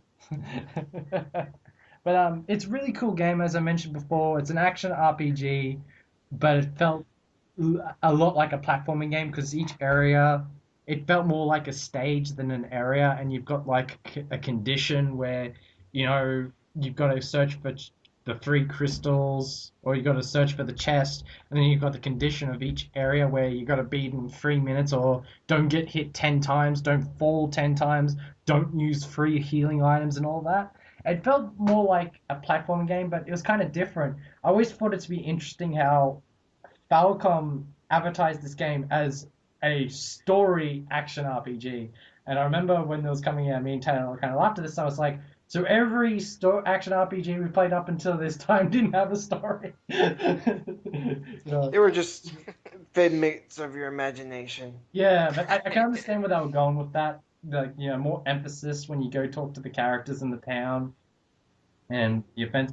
I kind of saw where they were going with that. But it doesn't help the fact that I don't know Japanese, so I was just rapid firing the A button or the X button. Yeah, it'll make the game a little bit shorter. It does. It does. It's sort of the It's sort of the thing with me and Falcom games, XE games. I play them in Japanese for the gameplay and sort of to put my own spin on things. And it's really cool to get the game in English and find out what's being really said. It worked really well with East 1 and 2 Chronicles, but at the same time, I know what's being said because I played the game 5+ times. Well, actually, no, 10+ times through different versions. So I kind of know the story of East 1 and 2 on the back of my hand. So it's really cool for the first time playing the first 10 hours of E7 and then getting the English version. Just like, oh, this is awesome. Translation's done at XE to just top notch, full of TLC. They do a really good job. But as for Naruto, I think the most fun I had is the gameplay was really fun. It was like if you mixed Oakenfell Ghana with E7 is the best way to describe it, and it worked. It really did. It was a lot of fun. That's like mixing awesome with more awesome. Gameplay wise, yeah. Story wise, I think I had to ask. I kind of cheated and asked Taylor what was being said at what point to make the experience just a little bit more. But I liked it. You know, I still think I spent way too much on the special edition, but I think all in all, I really enjoyed the game. Yeah, that's definitely one of those games that you have to know exactly what's going on. Otherwise, I don't think the gameplay is strong enough to really say, oh, this is just an awesome game, just strictly only just thinking of the gameplay. You kind of need the story there to kind of help it a little bit. Because it's very stop and go at times, and the stages themselves, while they're fun, some of the latter ones are a little bit longer, but a lot of them are really short. Yeah. So. Absolutely, and it's got. I seriously think Zelda fans will really like Naruto no Kiseki, especially the people who liked Oracle of Ages and Seasons. Here's another RPG with seasonal changes, and they are very, very significant. They actually change the outline of each stage, so it was very cool to see that. But Yeah, and the music is also rather interesting as well. It's yeah, I, kind of very, it's East-like, but with the kind of tone of Kiseki yeah. or That's, Trails. It's a bit different. it's the best way to describe it. It's definitely not my favorite soundtrack from Falcom, but I enjoyed it nevertheless. I really liked the dungeon themes at the end of each continent. Hey Hmm. man, your least favorite soundtrack from Falcom is like your least favorite slice of your favorite pizza. Well, it's not my least favorite. I can tell you what my least favorite Falcom soundtrack is. Um, yeah, little girl with a drill. Anyway, yeah, going on. Yeah, I think yeah, I would definitely put that uh, words fail me. But anyway, uh, I took Kiseki, fun game. The end. yes, it is. Now the awful truth. I'm gonna ask this to you, Taylor. Do you think Naito no Kiseki has a chance of getting translated? Um, Maybe fan translated, but I don't think it's Yeah. got. I don't think it really has much of a chance. Ooh. Well, Boo! It's hard to say. it's not a fact that no one wants to. It's we're in an age where PSP production in the West is slowly coming to an end. I mean, they could do it for the PSN. That's a Yeah, possibility, but that's it. You know, that's the only thing that they could do. But hmm. Yeah. if they do, awesome. You know. But I definitely would want XE to focus on other Falcom games as Gee, I wonder which one. it's funny, you'd think one of them, but I've actually had I sat down and thought to myself, which is the number one game I would want from Xseed?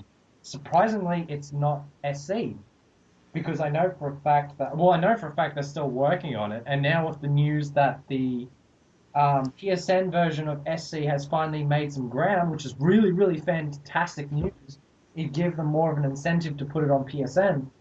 SC is actually not my number one game from Falcom. I actually want Celceta. I think it's a better choice because E7 was the best-selling Falcom game that Xseed released. It's got the same battle system. East 4 is probably my favorite East game story-wise. I mean, I'm getting the Japanese version, but if I had to pick the number one Falcom game I want to play in English, it's Celceta over SC.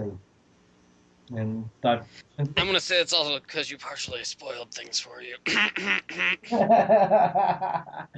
Yes, I played Dawn of East and Master Sun a lot because I really like what happens. I'm really interested in seeing the official canon version of Eastfall. So yeah, and that's only 3 weeks away. I'm really excited, guys. I mean, And I'm going out of my way to get a Vita just for that game. I've already got my pre-order for the game, which actually costs more than Ayata.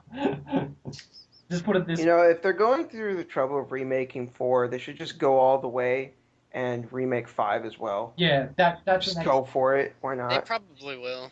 I mean, I guess do Felghana because they've done 1 and 2 numerous times. Re-envision Yeah. Felghana, I, and here they are with Celceta, and Kefin will probably would you have something. with Felgana? Would you want them to? They kind of hit the nail on the hammer with it, you know? No, that's what I'm saying though. They went from Wanderers to Felghana, Yeah. Oh, and now okay. they're going from Dawn of East to Celceta, Yeah. and then they'll probably do Kefin to Whatever. Glory of Whatever. Kefin. Holy shit, this game's awesome. Yeah, I mean, Something. like I said before, I just can't wait to see because I've said before, Celceta is like the Amazon, and Kefin it's kind of like well, just Zandria in general is kind of like Egypt or an African country. So Mhm. really interested to see what they do with that, or they can do the really awesome thing and do East 8. Yeah, that would be nice. Which I'm really hanging out for. So, yes, the last one I'm going to touch upon is I've been playing a lot of Valkyria Chronicles 2. I finally picked it back up. Nice. I have a better opinion of the game. I think it's because I loved the first one so much and went to 2 and was kind of not processing the transition. This time around, I've come to appreciate it a lot more. I do want to warn people, though, that the Valkyria Chronicles 2 is one of the most grind-heavy games I've ever encountered in my time. I'm only nearly halfway through the year, and it's 30 hours in. 10 of that was only doing events and story battles. The rest of them were doing free battles. You hear that, folks? If you pick up this game, you better start listening to RP gibberish while you're playing it. There you go. And I actually like it because I've just said this to Taylor. The comparison that the flow of Valkyrie Chronicles 1 was really good with story and the battles I thought was really, really good. But grinding was a bit more. I'm guessing the complaint must be made was grinding was a bit more. Because there was just 2 pages in the book set aside for free battles, skirmishes.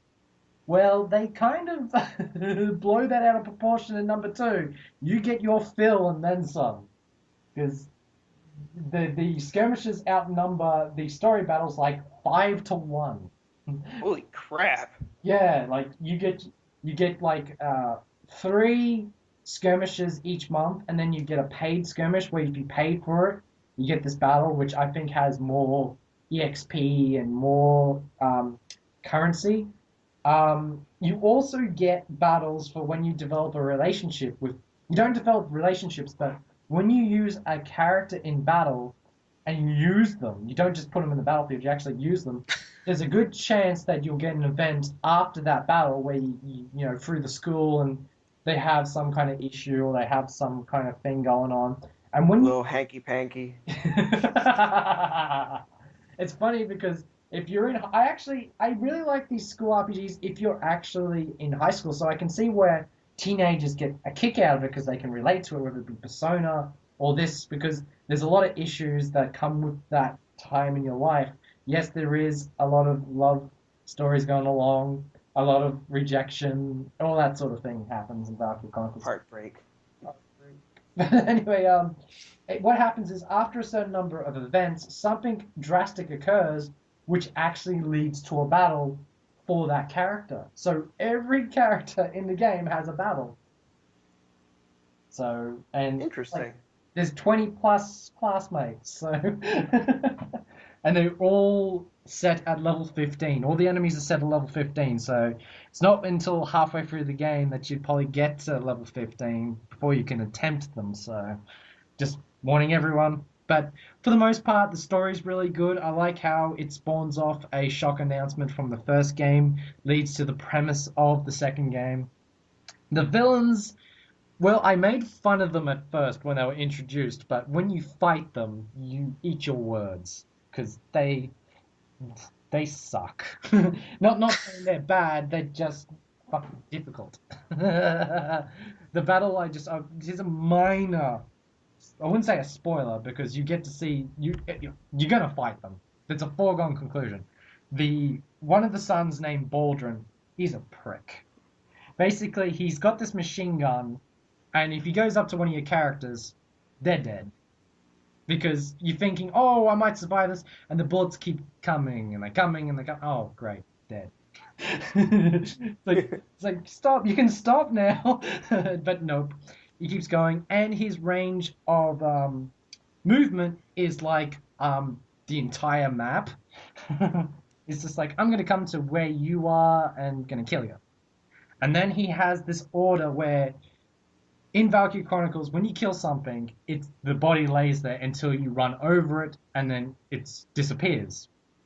In this battle, if you don't run over the body, he has this order that resurrects everyone on the battlefield. What? So you gotta make sure when you kill something to run over it so he can't resurrect. And oh my god. I'm like, wow. And this is also in the snow field where one of the rules of fighting in snow is you can't regenerate. You can regenerate using Ragnade, but the normal natural regeneration in the battle system where every turn your characters regain some health regardless, the snow battlefields don't do that. So you got to have your engineers in place to heal. Unfortunately, they're the first ones targeted.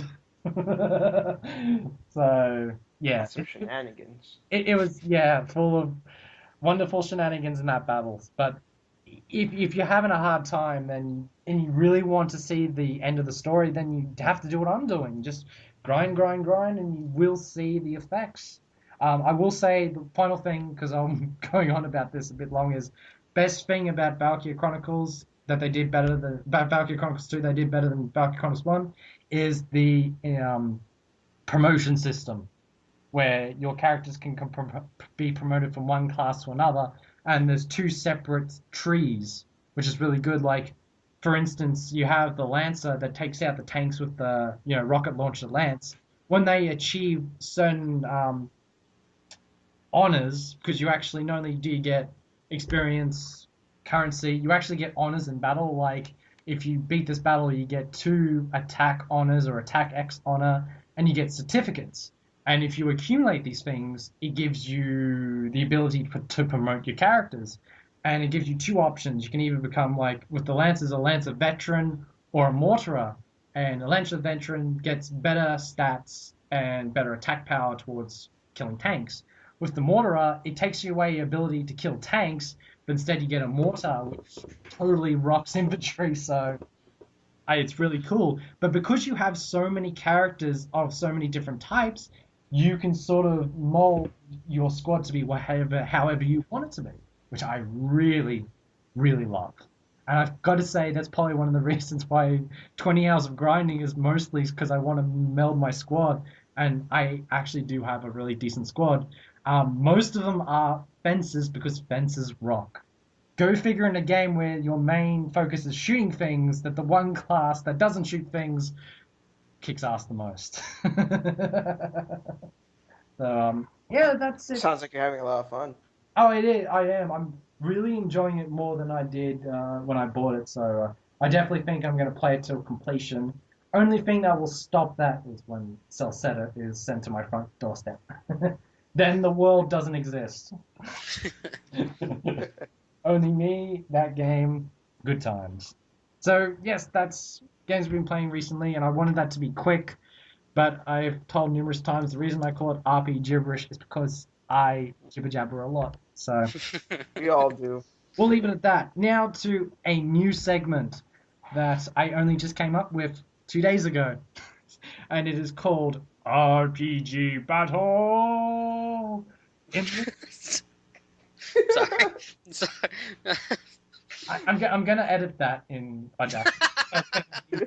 more overblown. But anyway, in RPG Battle, I'm gonna take various RPGs and pit them against each other, and we're gonna say the pros and cons of why this is better or worse. And to make things extremely difficult, I've picked 3 really good games, and this is entitled the Battle of 4, where I take a lot of games that was the 4th iteration of that series and pit them against each other. And the 3 contestants are Final Fantasy IV versus Knew it. Quest 4 versus Phantasy Star 4. Wow. The question is, the Shintai, have you played any of these games? I've beaten 4. I've never played Dragon Quest 4 or Fantasy. Well, I played a little bit of Fantasy Star 4, but I haven't beaten it. So, but I have beaten Final Fantasy 4. Which version? Game Boy Advance version Oh, and the Super Nintendo version. obscure. Cool. We get to I have. want to get my hands on the PSP version. Yeah, that's cool. Because I haven't been the GBA version, and I actually have not been the original Super Nintendo version, so you'll be able to give me more good opinions on those versions versus the ones I have. Taylor, I know for a fact you've played all of them. And I've beaten all 3 of those. For Final Fantasy IV, I beat the PS1 version as well as the DS version. Yeah, I've been the DS version and the PSP version. Okay. That's what I've done. As for Dragon Quest, I've only played Dragon Quest 4. I've only played the DS version. Did you get to play the original NES or Famicom? Yeah, a little bit. But I'm more kind of towards the DS version. That's the one I kind of remember a bit better. And yeah, I love that game. so much. And of course, the last one is Phantasy Star 4, which is there is no other port. There can only be one. And there only is one, and it is the best. Yeah, the best. See, the thing I was really worried about going into this is I don't want to be too biased because Phantasy Star 4 is my favorite 16-bit game of all time. I like it better than any other game on the Mega Drive or the Super Nintendo. So it's hard for me to kind of put it down. Be objective.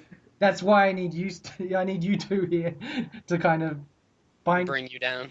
To bring me down. Well, I think Taylor would be more useful than I, since I haven't played the other games. I've actually watched him play Phantasy Star 4, so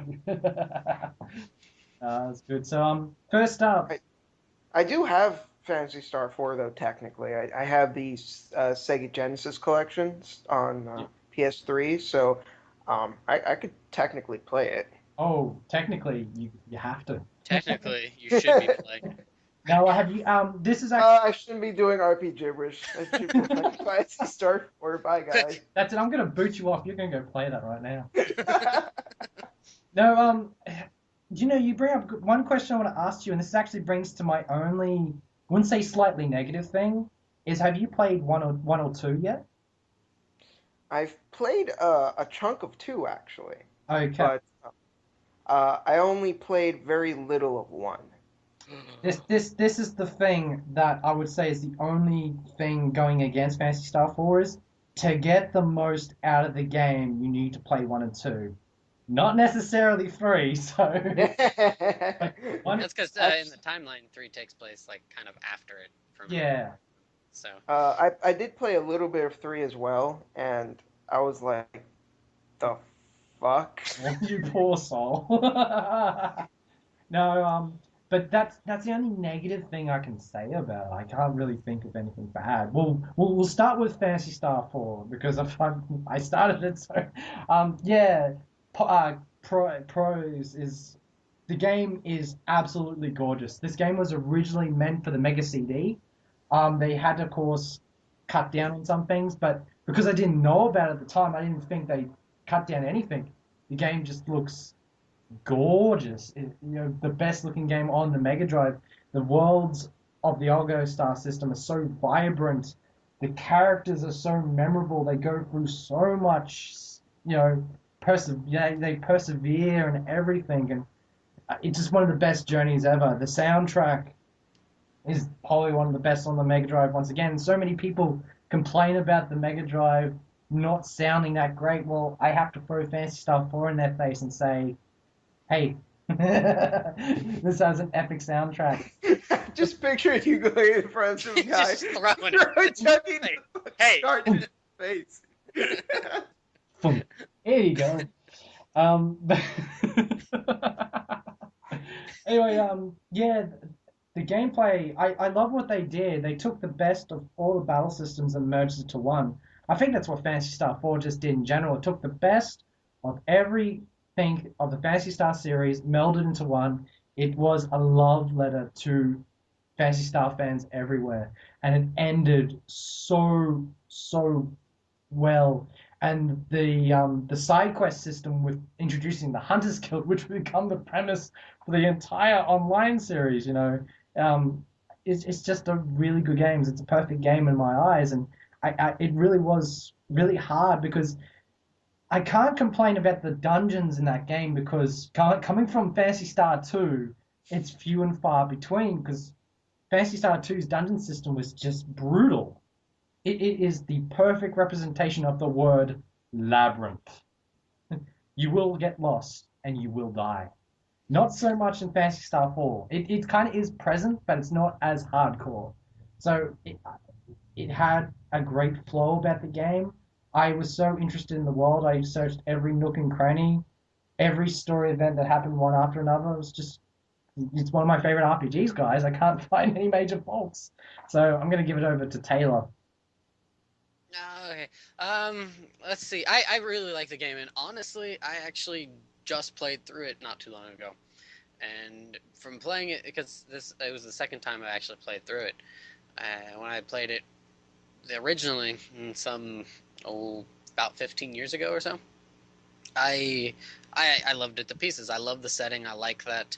I'm one of those fans of the sci-fi melding with kind of the older style, kind of like, I don't want to say exactly medieval, but Yeah, just kind of fantasy. right, like maybe like the medieval weaponry kind of thing. I like that meld, and I know some people are really turned off by it for one reason or another, but I really enjoy that. Uh, there's certain things that kind of crop up playing it now that I really it kind of bugs me, and I want to say that the writing is very juvenile. Oh well, I think it's of the times and the fact that I was a juvenile when I played it. Right, well, exactly. That's what I'm saying. That's like so. Playing when I was a kid, I was just like, oh, it's great. But when I played it again, it felt very. It definitely did not feel like the people that had either translated it or whoever written it out didn't really. I would It, say that I would argue that Phantasy Star 4 has a lot more character to it. That's mainly because of Rune and how he always gives Chaz shit. I love it. yeah, yeah. Well, you have Rune. You've got Raja. Raja's hilarious. Yeah, Raja is fantastic. Probably He's a goofball. one of the top 10 funniest characters of RPG. I don't think he's funny. I think he's like I think he's a goofball, but I don't find him funny. He Oh, never. I think it's hilarious. Well, yeah, he tries to be comical. Some other characters try to be comical too, like Kira. Kira tries to be comical, and she's not. I don't really find her funny. She's the goofy one. She's like the ditz, which is really Mm. funny. But they've also got the funny sort of relationship between Alice and Han. How It was hilarious. Like, yeah. Alice always busts Han's balls. Like, you want to come with us? 1,500 Masalam. He's like, what? Right. So the characters do have personality. Sans Grizz. Grizz is terrible. No, he is bad. Grizz is like the worst character.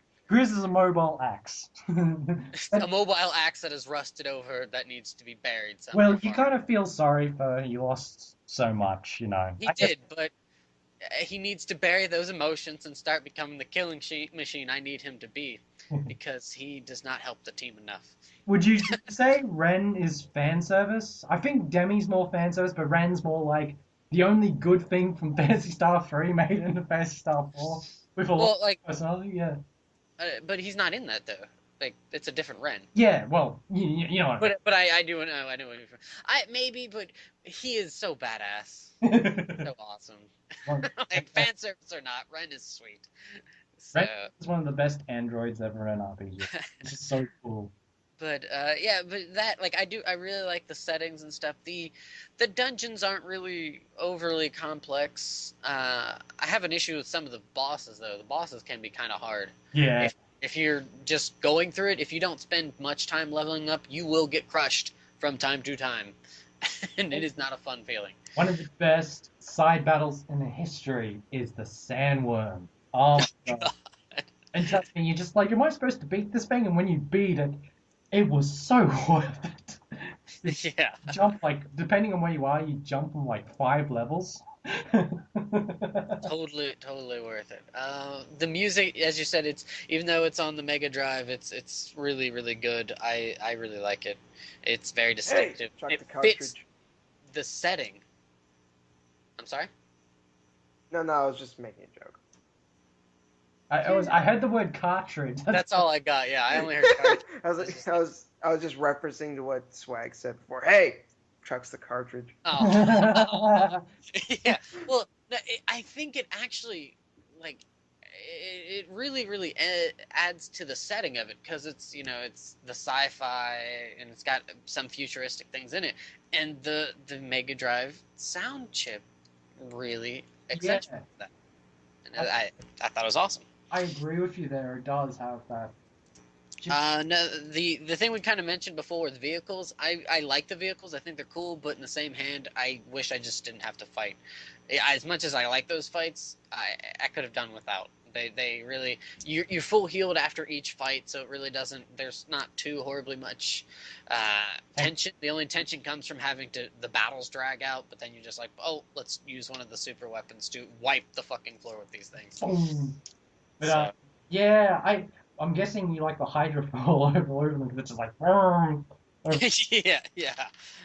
So that and the overall I really enjoy the game. I just there's a couple things here and there that just kind of yeah. uh, towards I guess. I think, like I said before, to get the most out of the game, the most excitement, because if you go into Phantasy Star 4 without playing 1 or 2, there's some things that's just going to go past your head. Right. One thing later on in the game that made me bounce up and down, like I was a kid in the candy store. I'm not going to spoil it, but it was a big reference from 1. I was like, no way! Yes! And if you don't play 1, you're not going to get it. It's simple. Exactly. It's as simple as that, So in order to enjoy Fantasy Star 4, you need to play 1 and 2. That's Well, one line. you can enjoy it without playing those, but it tenfold enjoyment goes up by playing 1 and 2 and then coming back and playing 4 afterwards. So you would say it's enriched by it, but not completed? Right. It definitely... You can play 4 on its own and still enjoy it, but playing 1 and 2, it wraps everything up into this nice, wonderful package, and Sega's like, here you go. Well, that's how you're supposed to make a sequel, in my opinion. Yeah, exactly. Well, yeah, exactly. It's one of the best representations. It's basically the opposite to what Ultima 9 did to the Ultima series. So, but yeah, I don't know if what your initial impressions are of it there, Shintai, but Yeah. Well, I do plan on playing them because I didn't buy that collection for no reason. One of the best collections ever. But how long did you play it for? Exactly, just... 2, I think I played for a couple of hours. Okay. 1, I think I just... Because 1, you have to unlock it first. Yeah.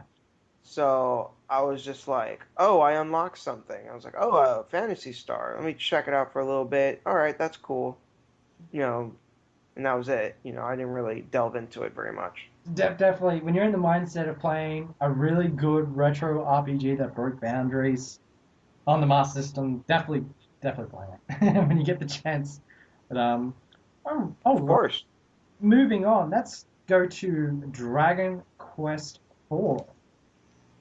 This was yet another game that I had a hard time trying to find anything sort of bad about. I would say the biggest pro for me is the chapter system, where I think would have been groundbreaking if I played the NES version, is the fact that you get to play as each individual character with their own individual storylines that leads up to the last chapter where they all come together. It was amazing. I mean, even the DS version, I absolutely loved it. It was one of the best methods of storytelling ever in a video game, and I wish more games did it. Because you appreciate the more little guys differently. If I had to go with one minor point, there is one character that I did not like. Because he didn't have any character. Because you got the main character, of course, the main character, you can be forgiven. You've got the twin sisters, loved them. Torneko, awesome. I love that guy so much. He's one of the most endearing characters in RPGs. He is the average Joe. He's not the pretty boy main character. He doesn't have any main issues. He just wants to support his family, being the best shopkeeper he can. Nobody can ever make a character like him. If anyone tries to, they'd just be imitating him. Really, really cool. Now, the main issue I have is there's the princess, and then there's the old guy, then there's the guard with the cap. I don't like him. What do they call? They call him Clift in Yeah. I think the Japanese version. I don't know if it's the same. He had no personality. He really did. I did not use him in battles. I think I only used him in that chapter with the princess, and that's it. Was her name Alicia or Lena? I know it is Elena, but Lena. It could be Elena. I'm drawing a blank with names, except for Maya and Mina was the only major, and Taneko was the ones I remembered. And of course, oh shit, Ragnar. Really like Ragnar. Ragnar. I thought that they kind of made fun of the whole fact that the stoic knight and he wears pink. I thought of that as like, that's unusual. I'm wondering if they're making fun of that.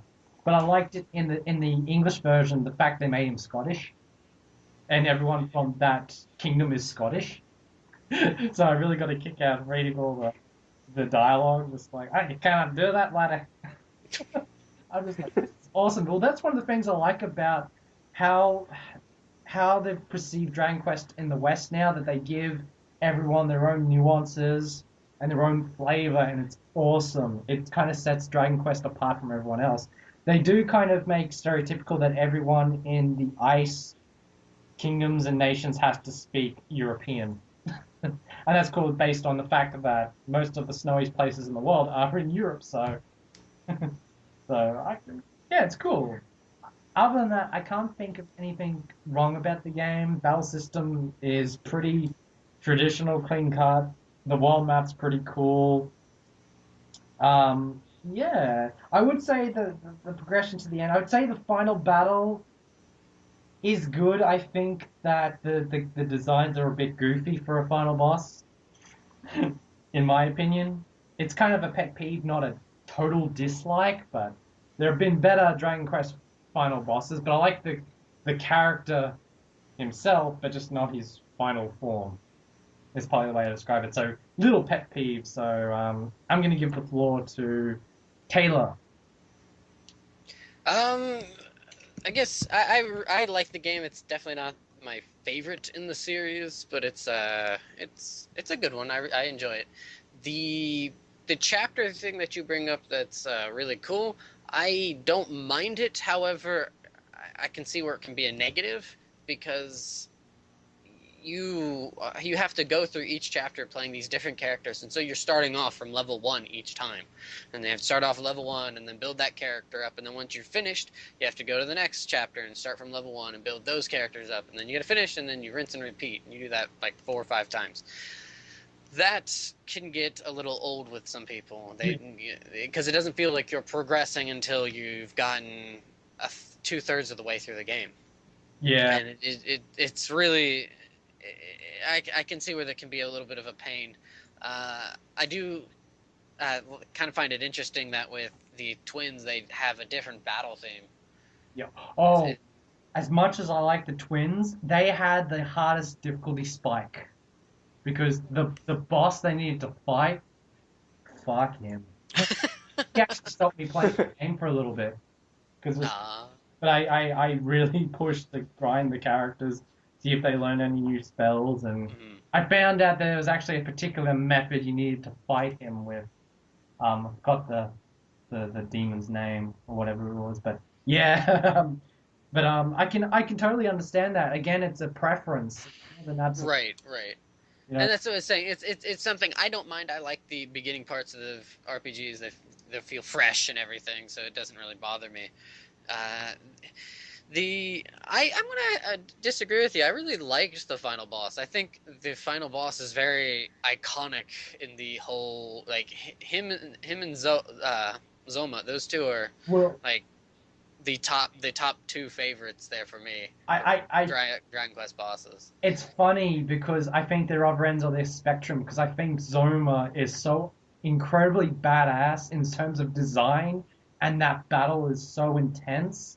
Whereas I might as well say it, Saro, I thought he was the most goofiest of Toyama's designs he's ever done. Well, the design is a little different, but I don't know, just something about the final boss where it's evolving when you're fighting it, and it's just it's a methodical, very like, this has got to end quickly, and it's not going to end quickly. No. But the longer that this fight goes on, the more in trouble you become. And it's a very tense fight. Technically, it's really good. I like it just visually. Yeah. And then there's so many times it crops up in the series, and I'm like, it's something that I would say would be like a major boss battle, but not a visual imagery that I would depict in a final battle. That's just how I feel. There's I think it's a lot of Dragon Quest games, the final bosses are kind of, but Another day for that. But Yeah, I yeah, don't know. I like Dragon Quest IV, but I definitely feel that Phantasy Star 4 is a much better game, much more yeah. enjoyable. I think I can entirely agree with you there. So As much as I love Dragon Quest IV, Fantasy Star 4 is much better. And don't you worry, we will definitely do an episode on Dragon Quest. One of these days, I would say multi-parts. Not only do you talk about the numbered games, you talk about the many spin-offs that the series has had. Hell, you can have a episode talking about merchandise just to inform people, just like, hey, this exists. brain hurts from so much Dragon Quest love. You can come on and talk about your slime army and Let's how. probably make an episode exclusively about slime merchandise. Yes. Oh boy. I mean, I want to get some more stuff, and I got to thank Taylor for sending me that Dragon Quest 2 bag. It's actually quite cool. I don't think I'll use it. It's just gonna be presented. I remember there was an episode of Game Center CX where Arino got a freaking huge, like, uh, life-size slime from one of his fans, and I was just like, oh wow, that's Oh, really cool. oh yeah, it wasn't one of his fans. I mentioned this. For his birthday, he got a 25th anniversary King Slime on a royal red pillow. I'm like, oh, this must be for. No, that's a different video. Oh, okay, yeah, that's right. No, that's right. It's a different bit. Well, I might as well talk about this one. Is he got a 25th royal slime, and I'm like, what is this one of his fans? And it's like, oh, it's sent for you from Yuji Horii. I'm like, what? The creator of Dragon Quest sent that to him for his birthday, as well as a videotape wishing him a happy birthday. Actually, specifically telling him he's leveled up to level 40, which was his age. And I'm like, that's probably one of the coolest things. I bet you everyone in Japan was like, oh, so envious. But yeah, Shintai, you haven't played it, right? Unfortunately, not. Have you done any research on it or any information? I have no clue what the game is about. Oh, okay. Well, Slimes, just say slimes. Nod your head and say slimes. Slime. slime. The only one, honestly, the only one I played was 8. That's because that was when I first heard about the series, Yeah. and I you know, I've heard. never played 9 because I'm not much of a fan of the DS, honestly. Oh, okay. Well, then that's gonna kill what I was gonna say. I was about to say if you're looking for a DS game, you play. Well, I mean, I'm Very not much. against the DS or Well, anything like that. It's not your just first. that. Yeah, it's just not my handheld of choice. No, that's The fair enough. PSP is. That's fair enough. But yeah, Dragon Quest 4 good, but I prefer Fantasy Star 4. And now our final contestant, it's probably going to be the most controversial, is Final Fantasy 4. And Hey, it's one I've played. to start things off, this is actually the first numbered Final Fantasy game I love. I do not care for 1, 2, or 3. And I was preparing for your soulless Greg right there from Taylor. But I think there's going to be lots of other people that's going to say that. You killed me, Greg. No, I really liked 4. I stumbled across it in a very unusual way. I've known about it, but I had a hard time playing the older Final Fantasy games. And I've always found, and it kind of interested me, but I didn't have any time for it. Then 2008 happened, and they were celebrating the anniversary. I think it was close to the 20th anniversary. I think it was a year after. Anyway, they released it on the DS, and I really despised Final Fantasy 3 on the DS with a passion. And when I found out that they were going to release this, I actually first off did not care. But then I actually watched a review on it, and hearing the first DS game that had voices, I'm like, that had some effort to it. And I looked at the cutscenes, I'm like, hey, this looks pretty cool. Don't know why it reminds me of 9, because it's few and far between, but I thought, hey, this looks pretty cool. So on a whim, I got it. And that game is single-handedly responsible for making me love the series for a certain time. I really liked the game. I know people give the DS version a lot of flack, but The graphics, I would say, it's okay. It's the same as 3, but I thought the character designs were a lot better. And the characters themselves are incredible. I love Cecil. I love his progression, you know, from one alignment to the other, from going from black to white. I really like it. I really like the the love and hate relationship between him and Kane. I would say his relationship with Rose is pretty substandard. I like it. I know a lot of people in Japan is like they quote it like it's one of the most memorable in RPGs. That's more for the music more than anything. I would definitely say. Other characters, The theme of love. yeah, the theme of love. Apparently, I've been told it's played in schools a lot and everything like that. Don't quote me on that. That's what I've just read. But anyway, the other characters. Holy shit! I'm drawing a blank on one of Edge, you got Edge. Ed. Well, I know Edge, Porum, and Teller. I'm talking about the Bard. I've totally forgotten. You spoony bard. Yeah, you Spoony Bard. What? Is it like, I can't remember his name. Edward? Ed, Yes, Edward. Edward. Thank you. Such a simple name. Final Fantasy fans like, oh my god, can't believe that. Well, just give us a break. You spoony swag, man. Spoony swag. Anyways, yeah, I love the characters, but I will say this. Final Fantasy IV had one of the best villains of the series. And that's a questionable term. Golbez is awesome. He has everything. He has this distinct. Okay, I know with most evil villains you'll get the demonic presence in clad in armor with the horns. There's something about Golbez that just set him apart. One of the Well, reasons. he is a pimp.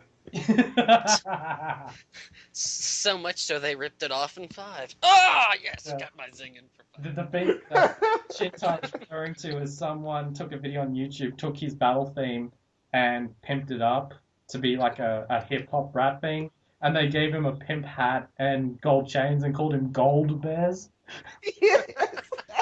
That is amazing. Right there. Final It Fantasy is. 4 is 1, just for that reason. And I'm just like, what? Because there's so many quirky videos that Shintai sends to me, and I watch them. I'm just like, what?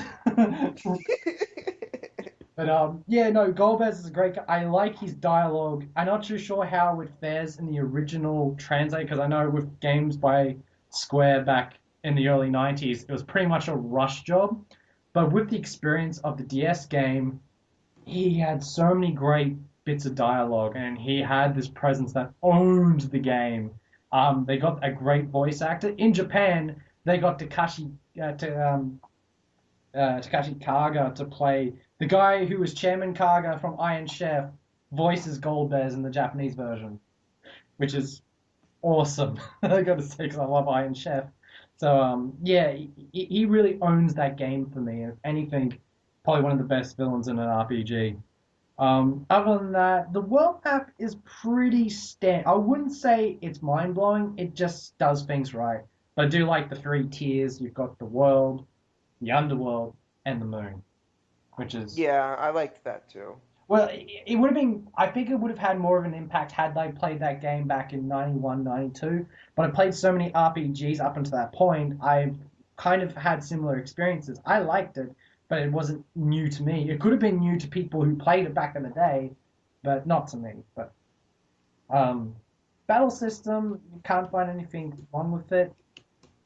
The soundtrack to the game's awesome. One of Nobuo's best, and we'll talk about that in the next segment. But other than that, I'm not going to go too hard. I think the dungeons, I would say, out of Phantasy Star 4, Dragon Quest 4, and I would definitely say Final Fantasy 4 has the most brutal dungeons.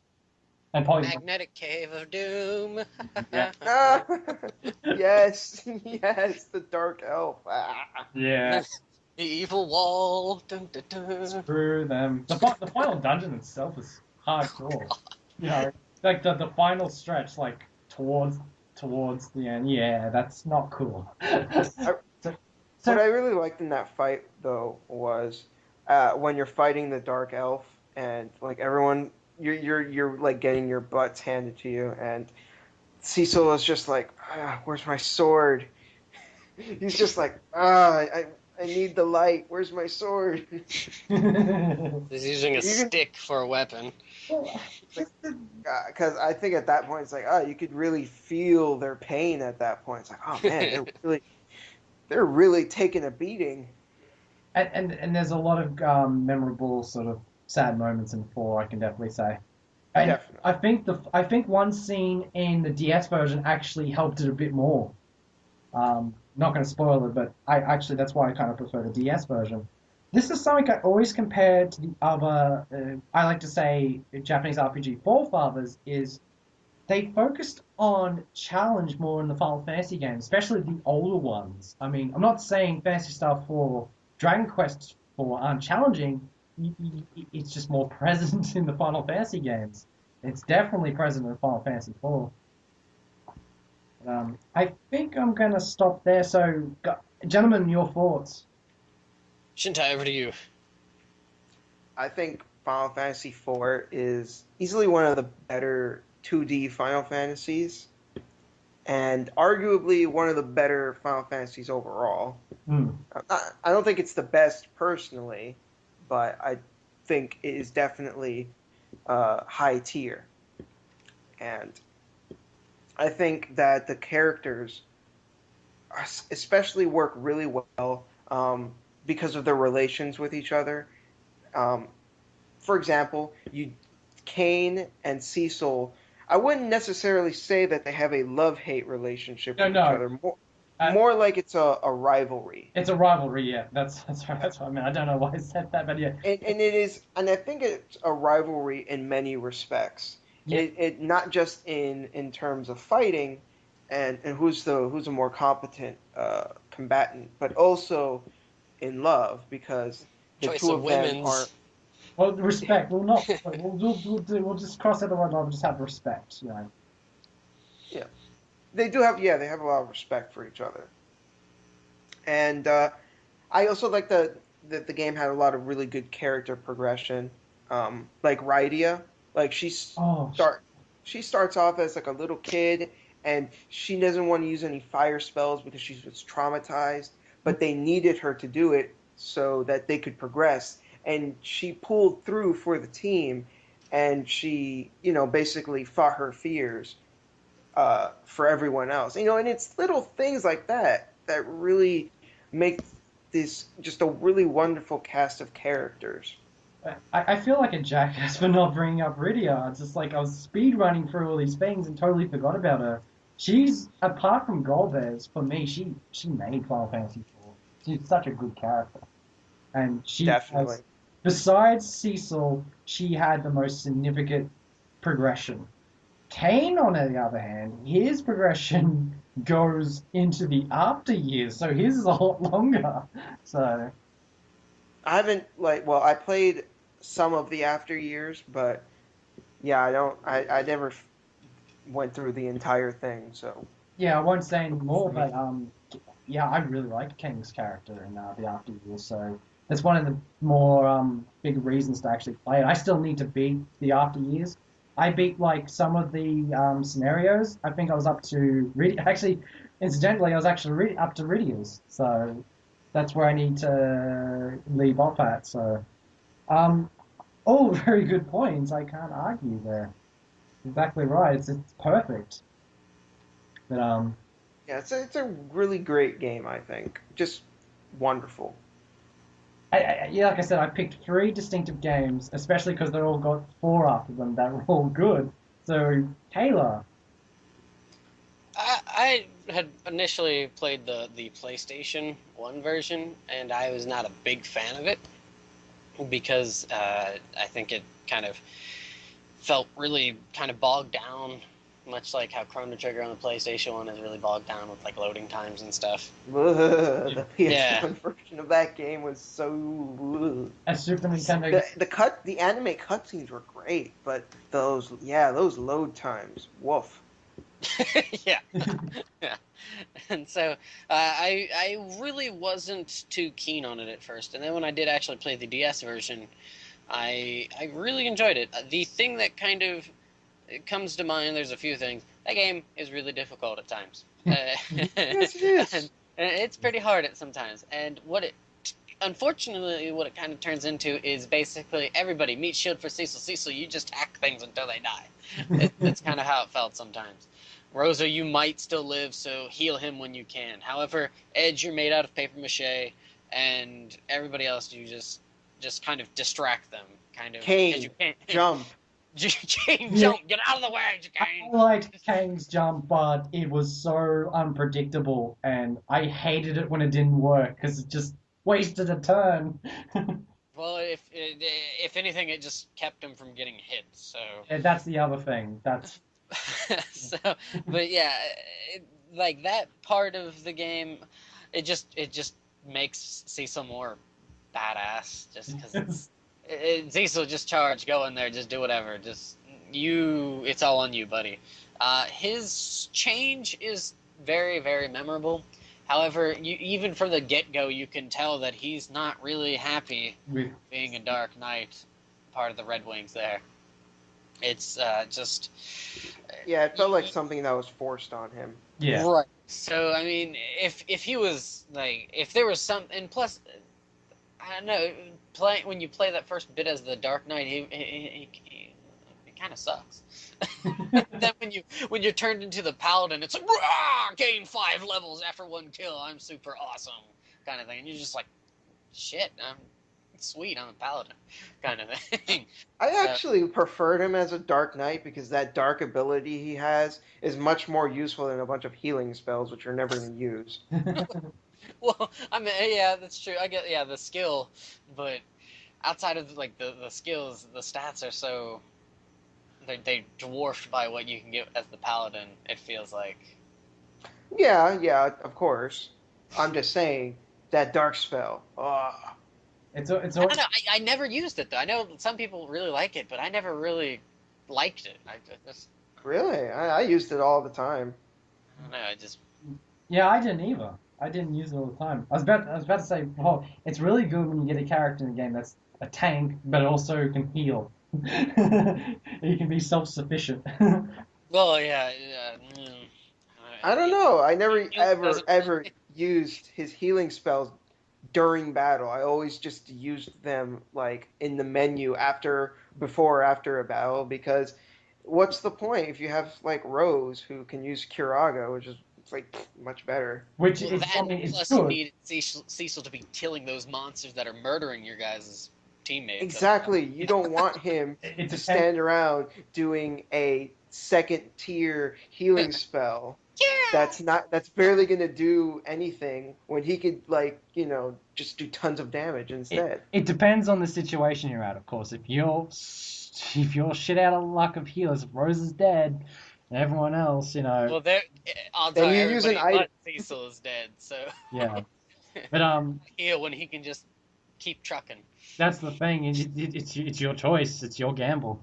And trust me, how I beat Final Fantasy IV, that was ridiculous. I'll just tell you a big story. I'm not going to talk about who the final boss is or whatever. Everyone was dead but Rosa. She has the worst attack power out of all of them. I was convinced I was dead. So I got a bow and arrow, and I shot the final boss, and I killed him. 100 damage.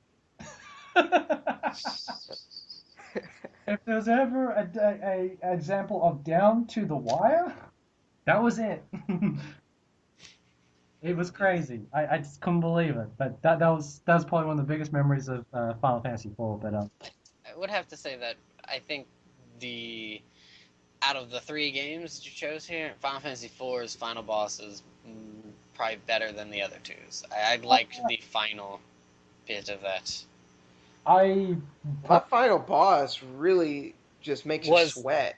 A final boss, kind of thing. No, he was epic. I would actually. This is the one part of the battle that I actually will disagree. The final battle of Phantasy Star 4. But that's you got to take out 1 and 2 and the interconnectivity with that. I mean, just the fight itself. Oh, the fight! No, I enjoyed the fight itself. I thought it was so easy. I thought it was so easy. Depends on your level. I thought the tiers were really good. The music, the atmosphere. The final tier was actually difficult if you weren't a proper level. So that to me feels like a, Well, by that logic, any final boss will be a typical at pushover. in the improper level. Right. I think it's more of a preference here.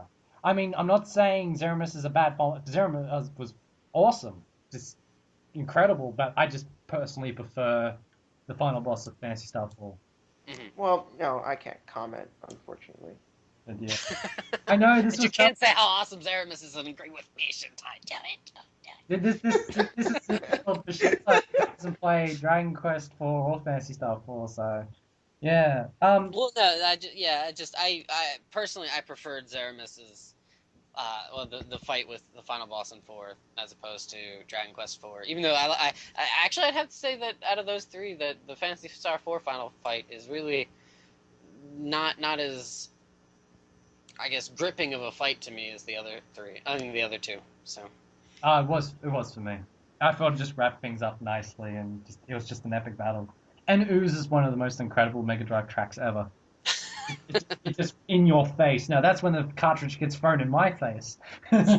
Is that track? You know. Hey! I feel like this is going to be a new tagline for RPGibberish. Cartridges in your face. So yes, this is the first battle, and I would definitely have to say, for me, Phantasy Star 4. Because even if I wasn't a fan of the Phantasy Star series, I just think it's a better game in general, which is really difficult because the other two games are amazing, and you should play them. Cough, cough, Shintai. Well, I have to say Final Fantasy IV because it's the only one I played. How about we try? You played two versions. Which is your favorite of the two so far?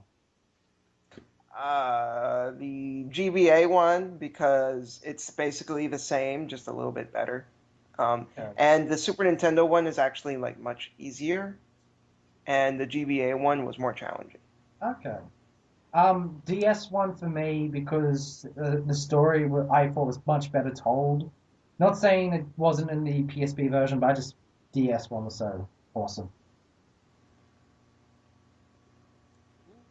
Cool beans.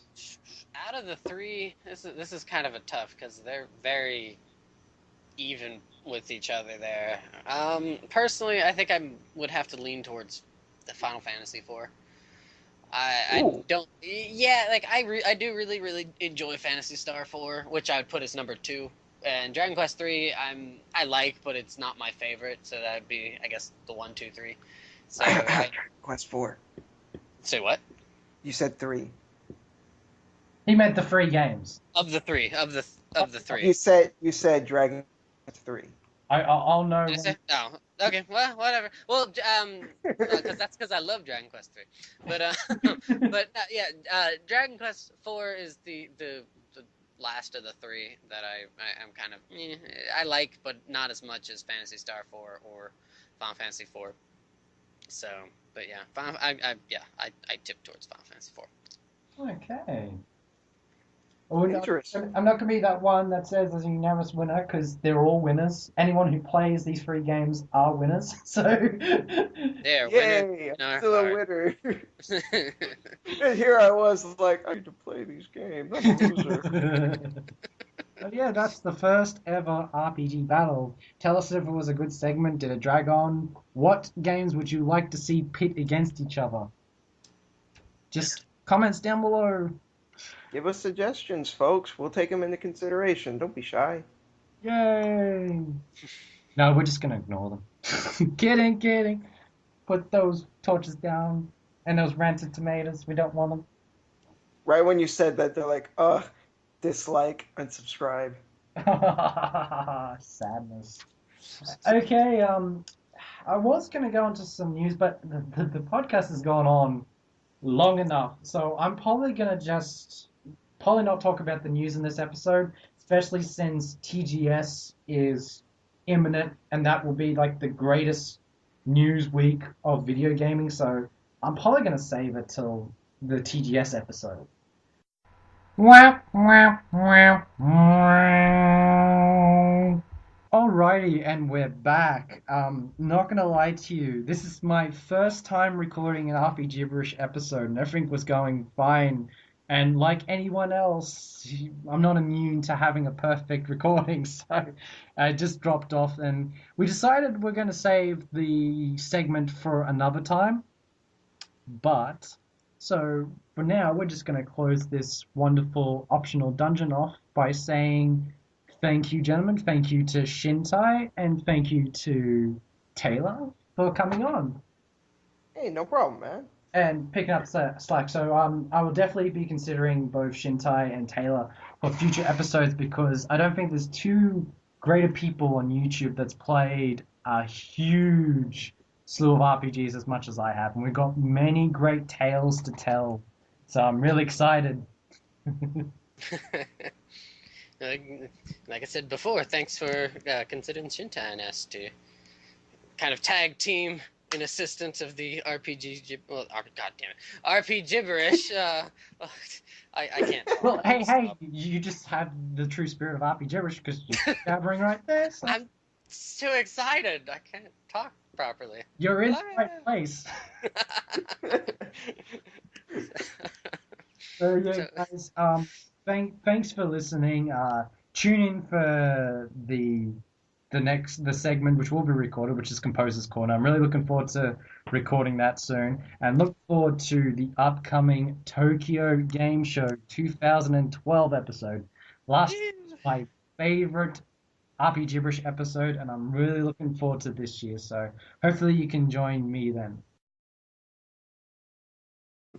Some of these games won't tell you right away where you're supposed to go next, and you could be wandering around for a while. I think the very first Final Fantasy is a good example of this. I remember I got to a point where it wasn't very clear what I was supposed to do next, and I was just scouring the earth, just trying to figure out what am I supposed to do next. And I finally crumbled, and I was like, fine, whatever, I'll use a guide. And I was like, how the hell was I supposed to figure that out? And it took me so long that I was so over leveled from like just running around the world grinding that like the rest of the game was too easy. Now that was like me in Fantasy Star. They do give you hints, but you couldn't go to just one person. You had to kind of go your way, talk to everyone, and they give you Twice. some direction. And most of the time you need to go and grind and everything. And depending on where you hit, it could mean life or death. But it wasn't as bad as Final Fantasy 2. You could literally walk into the wrong zone where enemies were 10 times as tough and just kills you without a second thought. And just Yeah, I do not like that game.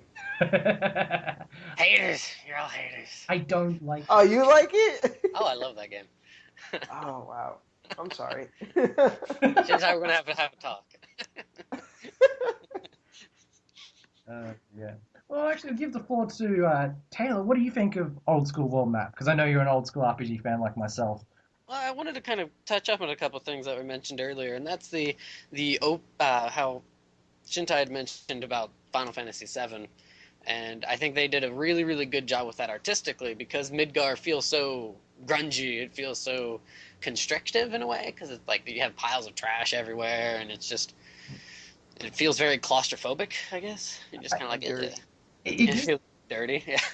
When you play Final Fantasy VII, it just gives you an impression that you're going to be there for the entire game until they throw you out, and you're just like, oh wow, this is just part of a big world. And I think the payoff's much better, and the surprise of awe is much more better than most RPGs. Yeah, and so that's definitely where I think it helps kind of bring a new nuance to the overworld map because it gives that kind of free feeling as Shintai said that kind of like the illusion, well, not the illusion, but that kind of feeling of grandeur, and it's really, really nice. And I think because of how we've kind of progressed up until nowadays, like everybody kind of likes these really big, we have these really, really huge towns, and so there's so much exploration in the towns itself. You kind of get away from it nowadays, which is a little unfortunate. But and also the point about getting lost. I love getting lost in world maps. And you bring up the original Final Fantasy, and it is a bit cryptic, but if you talk to everybody, you can get a general idea. And sure, you have to kind of backtrack and go through and talk to these people, but I think it fits the setting of it, the feeling of it a bit more instead of just kind of knowing where to go. The point is, Well, I don't talk to NPCs because I'm like, screw them. Well, yeah, I mean that, and that's what it kind of leads to, is that it forces you to have to talk to people. God forbid, can't kill and slay everything, and just kind of this creepy, aloof superhero. It's like, why do I have to talk to this person? Can't I just throw a fireball at him? That's definitely a good discussion for another time. Is on towns and RPGs and the uses and the uselessness. Because yes, I can go on about the towns and RPGs. I've played a lot of games where I've gone into empty buildings and gone, why the fuck did I just go in there? not just empty buildings, just like games where you have like an empty room, and I'm like, why did you make this? What's the point? I mean, games like I'll probably say that to this discussion, but one series I really like that doesn't rise Dragon Quest. They actually know how to do towns really well, so. Oh yeah, because there's so many like goodies all over the place. It's like, oh, there's a dresser here. Open it up. Oh, I found some gold. Sweet. Exactly. Stick my hand in a jar, or break some stuff and just like find stuff all over the place. It's great. But yeah, so I guess some positives I really have for the overworld maps are, I kind of mentioned before, it gives that it's very open. It allows for you to kind of adventure this way or that way, and you can kind of, once you get certain vehicles, yes, you can really go all over the place, and that definitely helps world maps, having just a multitude of different vehicles to kind of be like, yeah, I'm sailing over the ocean in my new boat or something. I guess in an artistic, I'm on a boat. I'm on a boat. In an artistic sense, it's good because it gives you that feeling of progression. Now you have a vehicle, you can traverse over a certain type of terrain that blocks you. Now, from a programming standpoint, it's awesome because it restricts the player to a certain place at a certain time. Again, Phantasy Star is an excellent example. You get the 3 different vehicles, like the Ice Digger. You get to finally crush through ice. You've got the Hydrofoil that just speeds over land and water. And you called the Land Rover, which was the first vehicle that lets you drive over sand pits. So I like that sense of progression as well with the different vehicles. I think that's another good thing. Like world maps let you drive different vehicles and stuff, and the Final Fantasy series has chocobos, and I think that's cool. Like to add a little something extra to while you're traversing the world maps. I think that I don't know. I think it's nice, especially with the chocobos, because usually those the Final Fantasy games add something to the chocobos. Like there's usually like a system on how to harvest them or whatever. I think the forests and stuff. Or in 9, I think the chocobos were great because you had like the hot and cold game, Yes, and you could level up the chocobo. Leveling up chocobos, that's awesome. That's insane. Final Fantasy did that right, because you don't get into fights in chocobos. That's the one thing that really irks me with overworld maps. I don't mind getting into fights on foot or something, but when I'm in a vehicle or in a boat, having to fight some like sharks on a boat. Oh yes, I always thought that was silly. It's like, do they just like wait in the water and then jump out on top of the boat? Like, come on, let's do it. The major 2 exceptions, of course, is Phantasy Star 4 and Wild Arms 3, because you actually get to fight with the vehicles, and that was extremely awesome. I like that for 4, but the fights are very. It's usually the same thing or something. I mean, it's really cool seeing the dashboard with all the lights and stuff shining, but it's and it has different music, but it feels like they could have added a little bit more variety to them. I felt. Well, I think it's just the case, that you not only do you have the dashboard, the music, also you have the weaponry. And just the first time, it's just like, yes, I want to fire the cannon. You see this huge. I think another game. Everything dies. Being 10 years old, just like, oh my god, this is so cool because I haven't played anything else like it up to that. So that was really cool. Wild Arms 3. I think another game Skies of Arcadia. Have you guys ever played that game? Yes, I love that game. One of my favorite RPGs. That game has a really cool uh, world map, and I love being able to fly around and get into like airship battles. I think that game handled that really well. You actually bring up another good point about this world map system, and it's actually a positive and a negative. I like it when they go out of the way to have a different style, and you just mentioned Skies of Arcadia there, where you travel through the skies, and it's really good. The pros and cons is you're traveling through the sky, but some people might be put off with how long it takes. Now, Skies of Arcadia has, I would say, a decent sort of time frame. Greetings, everyone. Welcome to RPGibberish, the podcast where our hosts go away on many, many, many adventures and then eventually come home to tell the tales. With me today are two fellow distinctive adventurers. The first one being Shintai. Welcome back, good sir. How you going? Hey, thanks. I'm doing good. That's good. It's just not bad. No, Just no, not bad. not bad. Just chilling. Alrighty, Pretty and much. our third distinguished adventurer is, you've just heard him on our very, very long Operation Rainfall episodes, and that is Muragaru. Welcome back. Hey, thanks for having me A- again. Anytime, And with this, I have a big announcement to announce to all our gracious listeners. As you know, I usually do RP gibberish with fellow YouTuber Aerodynamish. His work schedule has become extremely hectic and does not have a lot of free times these days, so he won't be joining us for this episode, but he will try and get back on for a few episodes here and now. So he's definitely still part of the podcast, but he's just trying to deal with work and everything right now. So I wish him all the best and whatever's happening. And Shintai and Taylor has opted to help the podcast out whenever there's a recording or whatever. So so thank you very much, good sirs, for helping me out. No problem. No problem. Thanks for considering us. Anytime. But we'll get straight into it. This is the first optional dungeon of 2012, and I decided last year that I wanted to change things up a bit and introduced a couple of new segments. And the first segment is going to be the discussion. And what the discussion is, it's basically all the hosts here will talk about a certain element present in RPGs and discuss the differences, the pros and cons, and whatnot. It's kind of like my dissecting the RPG on my RPG Swagman channel, but in a group format.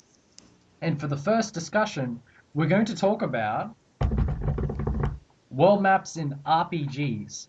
There's three main types that I want to basically talk about today. And the first one is the traditional overhead, overworld type that's present in games like Final Fantasy, Dragon Quest, and Phantasy Star. The other one is the quick menu world map system that's found in a few games. I can definitely say off the top of my hat, probably Suikoden Tear Crease is probably the first one that comes to mind. But recently, game I played, Naruto no Kiseki, has that as well. And the Breath of Fire 4. Breath of Fire 4, good, yes. that was in the list in the back of my mind, so thank you for bringing that up. But the third one is no world map, which has become a common thing in nowadays RPGs where there is no world map. Every area interconnects with one another in real time, real dimensions, and yeah. So we're going to Like Dragon Quest 8. Dragon Quest 8, Xenoblade, Final Fantasy 12. Final Fantasy 12, yeah. Mainly, I think I had Xenoblade in mind when I discussed this, and of course, probably the last one is the oldest one is East. There is no world map system in East. Every area is interconnected, so I thought we'd just touch upon those ones. So to begin with, let's talk about the traditional ones, kind of established in the 80s, where you got the overhead top-down view. Now, I could definitely say the pros is it's a really, really good way of showcasing a world in its entirety, doing it in a very simple way. Mhm. Suikoden 4, on the other hand, doesn't.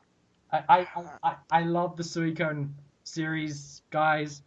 The world map in that game is probably one of the worst ever. Because if they wanted to give the player the mindset that you are sailing an endless ocean, mission accomplished. I've been in this world map for 20 minutes with random battles. I want to see land. Yeah, land lover.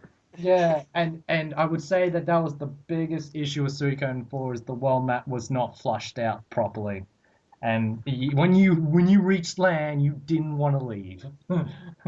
I didn't get very far in 4, but honestly, I didn't like it very much. 4 is usually lost on the tone pole. I don't think it's a bad RPG, but it's not necessarily the best Suikoden game. But I didn't think it was like really bad or anything. I just uh, wasn't really feeling anything when I was playing it. I was just like, eh. yeah, I totally understandable. But I think that's where you can go wrong. Like, it depends on, like Taylor said before, if you like getting lost, if you don't, or getting that happy medium where you feel like you've had perfect amount of time traveling to point A to point B, or you've had your fill around a certain area trying to find the little secrets. Like Dragon Quest 8, when you bring up secrets, I love Dragon Quest 8 for the secrets. There's so many great secret spots, like Definitely. coming across the puff puff puff. Oh, I'll explain that in another episode why that's so funny. What's really great about Dragon Quest 8 is you'll be playing through the game and you'll find chests that you can't open, and then you'll find something, and you'll be like, "Oh, this will allow me to open up chests I couldn't before." And if you remember, you can then go back and kind of like a Metroid kind of thing, Yeah, in a sense. I like back. I've met a lot of people in the community that despises backtracking, and I might be one of those few people that actually really loves backtracking. Probably one of my favorite elements in video games in general. I like the fact that I see something that I can't go through, Do anything about. and I have that in the back of my mind. This anticipation keeps building and building and building, and then you finally get an item where it's like, I actually prefer when I get the item that doesn't tell me what it's for, but you get this idea in your head going, hey, I wonder if I could use it, instead of games that say, hey, you can use this on this specific door. It takes away some of the anticipation. But I like the old school RPGs, like get a key. It's like now I'm gonna go back to every chest and see if this key works on it or not, and see if it was a waste of time or not, which usually most of the times isn't, because it's just having fun with the anticipation. So I guess yeah. Um, I think in Dragon Quest 8 what made it work really well was um, at first you have like a lower tier key, and that would open up some of the chests, but some of them was like, oh no, this is even harder to unlock. You need to get an even better key, and you're like, oh wow, this whatever's in here must be really awesome. It's actually a common thing in most Dragon Quest games. I think some games sort of miss it out, but it's not something new. I can tell you that now. That's why it's one of the many things I love about Dragon Quest. But yes, guys, any kind of last thoughts we haven't touched upon in the traditional world maps? The only thing I can say is I think they kind of worked better. Like in 2D as opposed to 3D, because honestly, one of the biggest problems that I've encountered with 3D world maps is the camera. Um, Yes, I probably will agree with you there. I Um, mean, there are still some 3D world maps that I really love, like you know, Final Fantasy 7, 8, and 9 had really great world maps, and a few other games, but in some of them, the like it takes an eternity to turn the camera around. There's nothing you can do about it, it and really one of the things I really enjoy in RPGs, and this is some twisted logic here, is some games where you've been in so many battles and you're on the verge of death. You don't know where you are, and you just want a town to come into the horizon. And when it does, you just want to just hightail it to there. And you're about minutes from just complete annihilation. And because of that space, It only takes a couple of seconds, but anything can happen in that couple of seconds. I like sort of the anticipation, I guess. But one thing I got to say is the pros and cons. I would say a con, because I didn't really think too much about this, is I guess one thing is back in the early days of RPGs, because there wasn't enough memory on the cartridges, they had to reuse images. Like a town would be like a picketed fence with 3 houses, and that was a town. And if there was like a huge capital city or kingdom town, it would have the castle and probably more than that. I can understand that back then they would have to reuse images. Now, past the 32-bit era, I consider it lazy if someone did that. I kind of like it when people make different images to represent different towns and different dungeons and give the world, an overall distinctive flavor. More personality. More personality, yes. That's pretty much it. I know I haven't gone along too much, so I'm going to give the floor to... First up, Shintai, what's your thoughts on the old school world map system? I'm a big fan of them because growing up, I played a lot of RPGs that had the traditional as opposed to the point and click or none at all. So I have a special place in my heart for them, so to speak. But there definitely are some advantages and some disadvantages. I think the one really good advantage is it gives the game a feeling of grandeur. Hmm. You go out into the world and you just like, for example, kind of a cliche example, but Final Fantasy VII, when you first leave Midgar, when you first get out of there and you're in the world map, I mean, you've been stuck in Midgar the entire time. So when you get out, it feels so open and free and grand and epic. You're just like, wow, this is awesome. And I think a lot of games that have world maps it lends it to this kind of grand feeling. Um, Another thing is you can hide secrets. Like with a Yes. point and click kind of map, it's a little more difficult to do something like that. But in the more traditional kind, you can put hidden dungeons, you can put like secret areas where you can learn, special techniques, different things like that, special items and weapons and all that cool stuff. Well, that's the big advantage of the old school ones. Is I was one of those people that whose curiosity was so grand that I had to basically walk up to every part of mountains or whatever, or just comb everywhere to see if I've missed somewhere. And some games back in Hmm. the day, it was very easy to get lost and miss things, and I think that's one of the best parts because you do feel like you're on an adventure, and it does have that part of grandeur. And the PlayStation Final Fantasy games are the best representations of a world map system done right. Everything has a distinct flavor, its own character. Especially Final Fantasy VIII when you get to Estar. Good God. It's like Oh yeah, a small country. yeah. Just, But that actually kind of brings me to what I think is one of the negatives is it is a lot easier to get lost. yes. And this is especially true for older RPGs because they're a little more cryptic. And if you don't want to go and get a guide,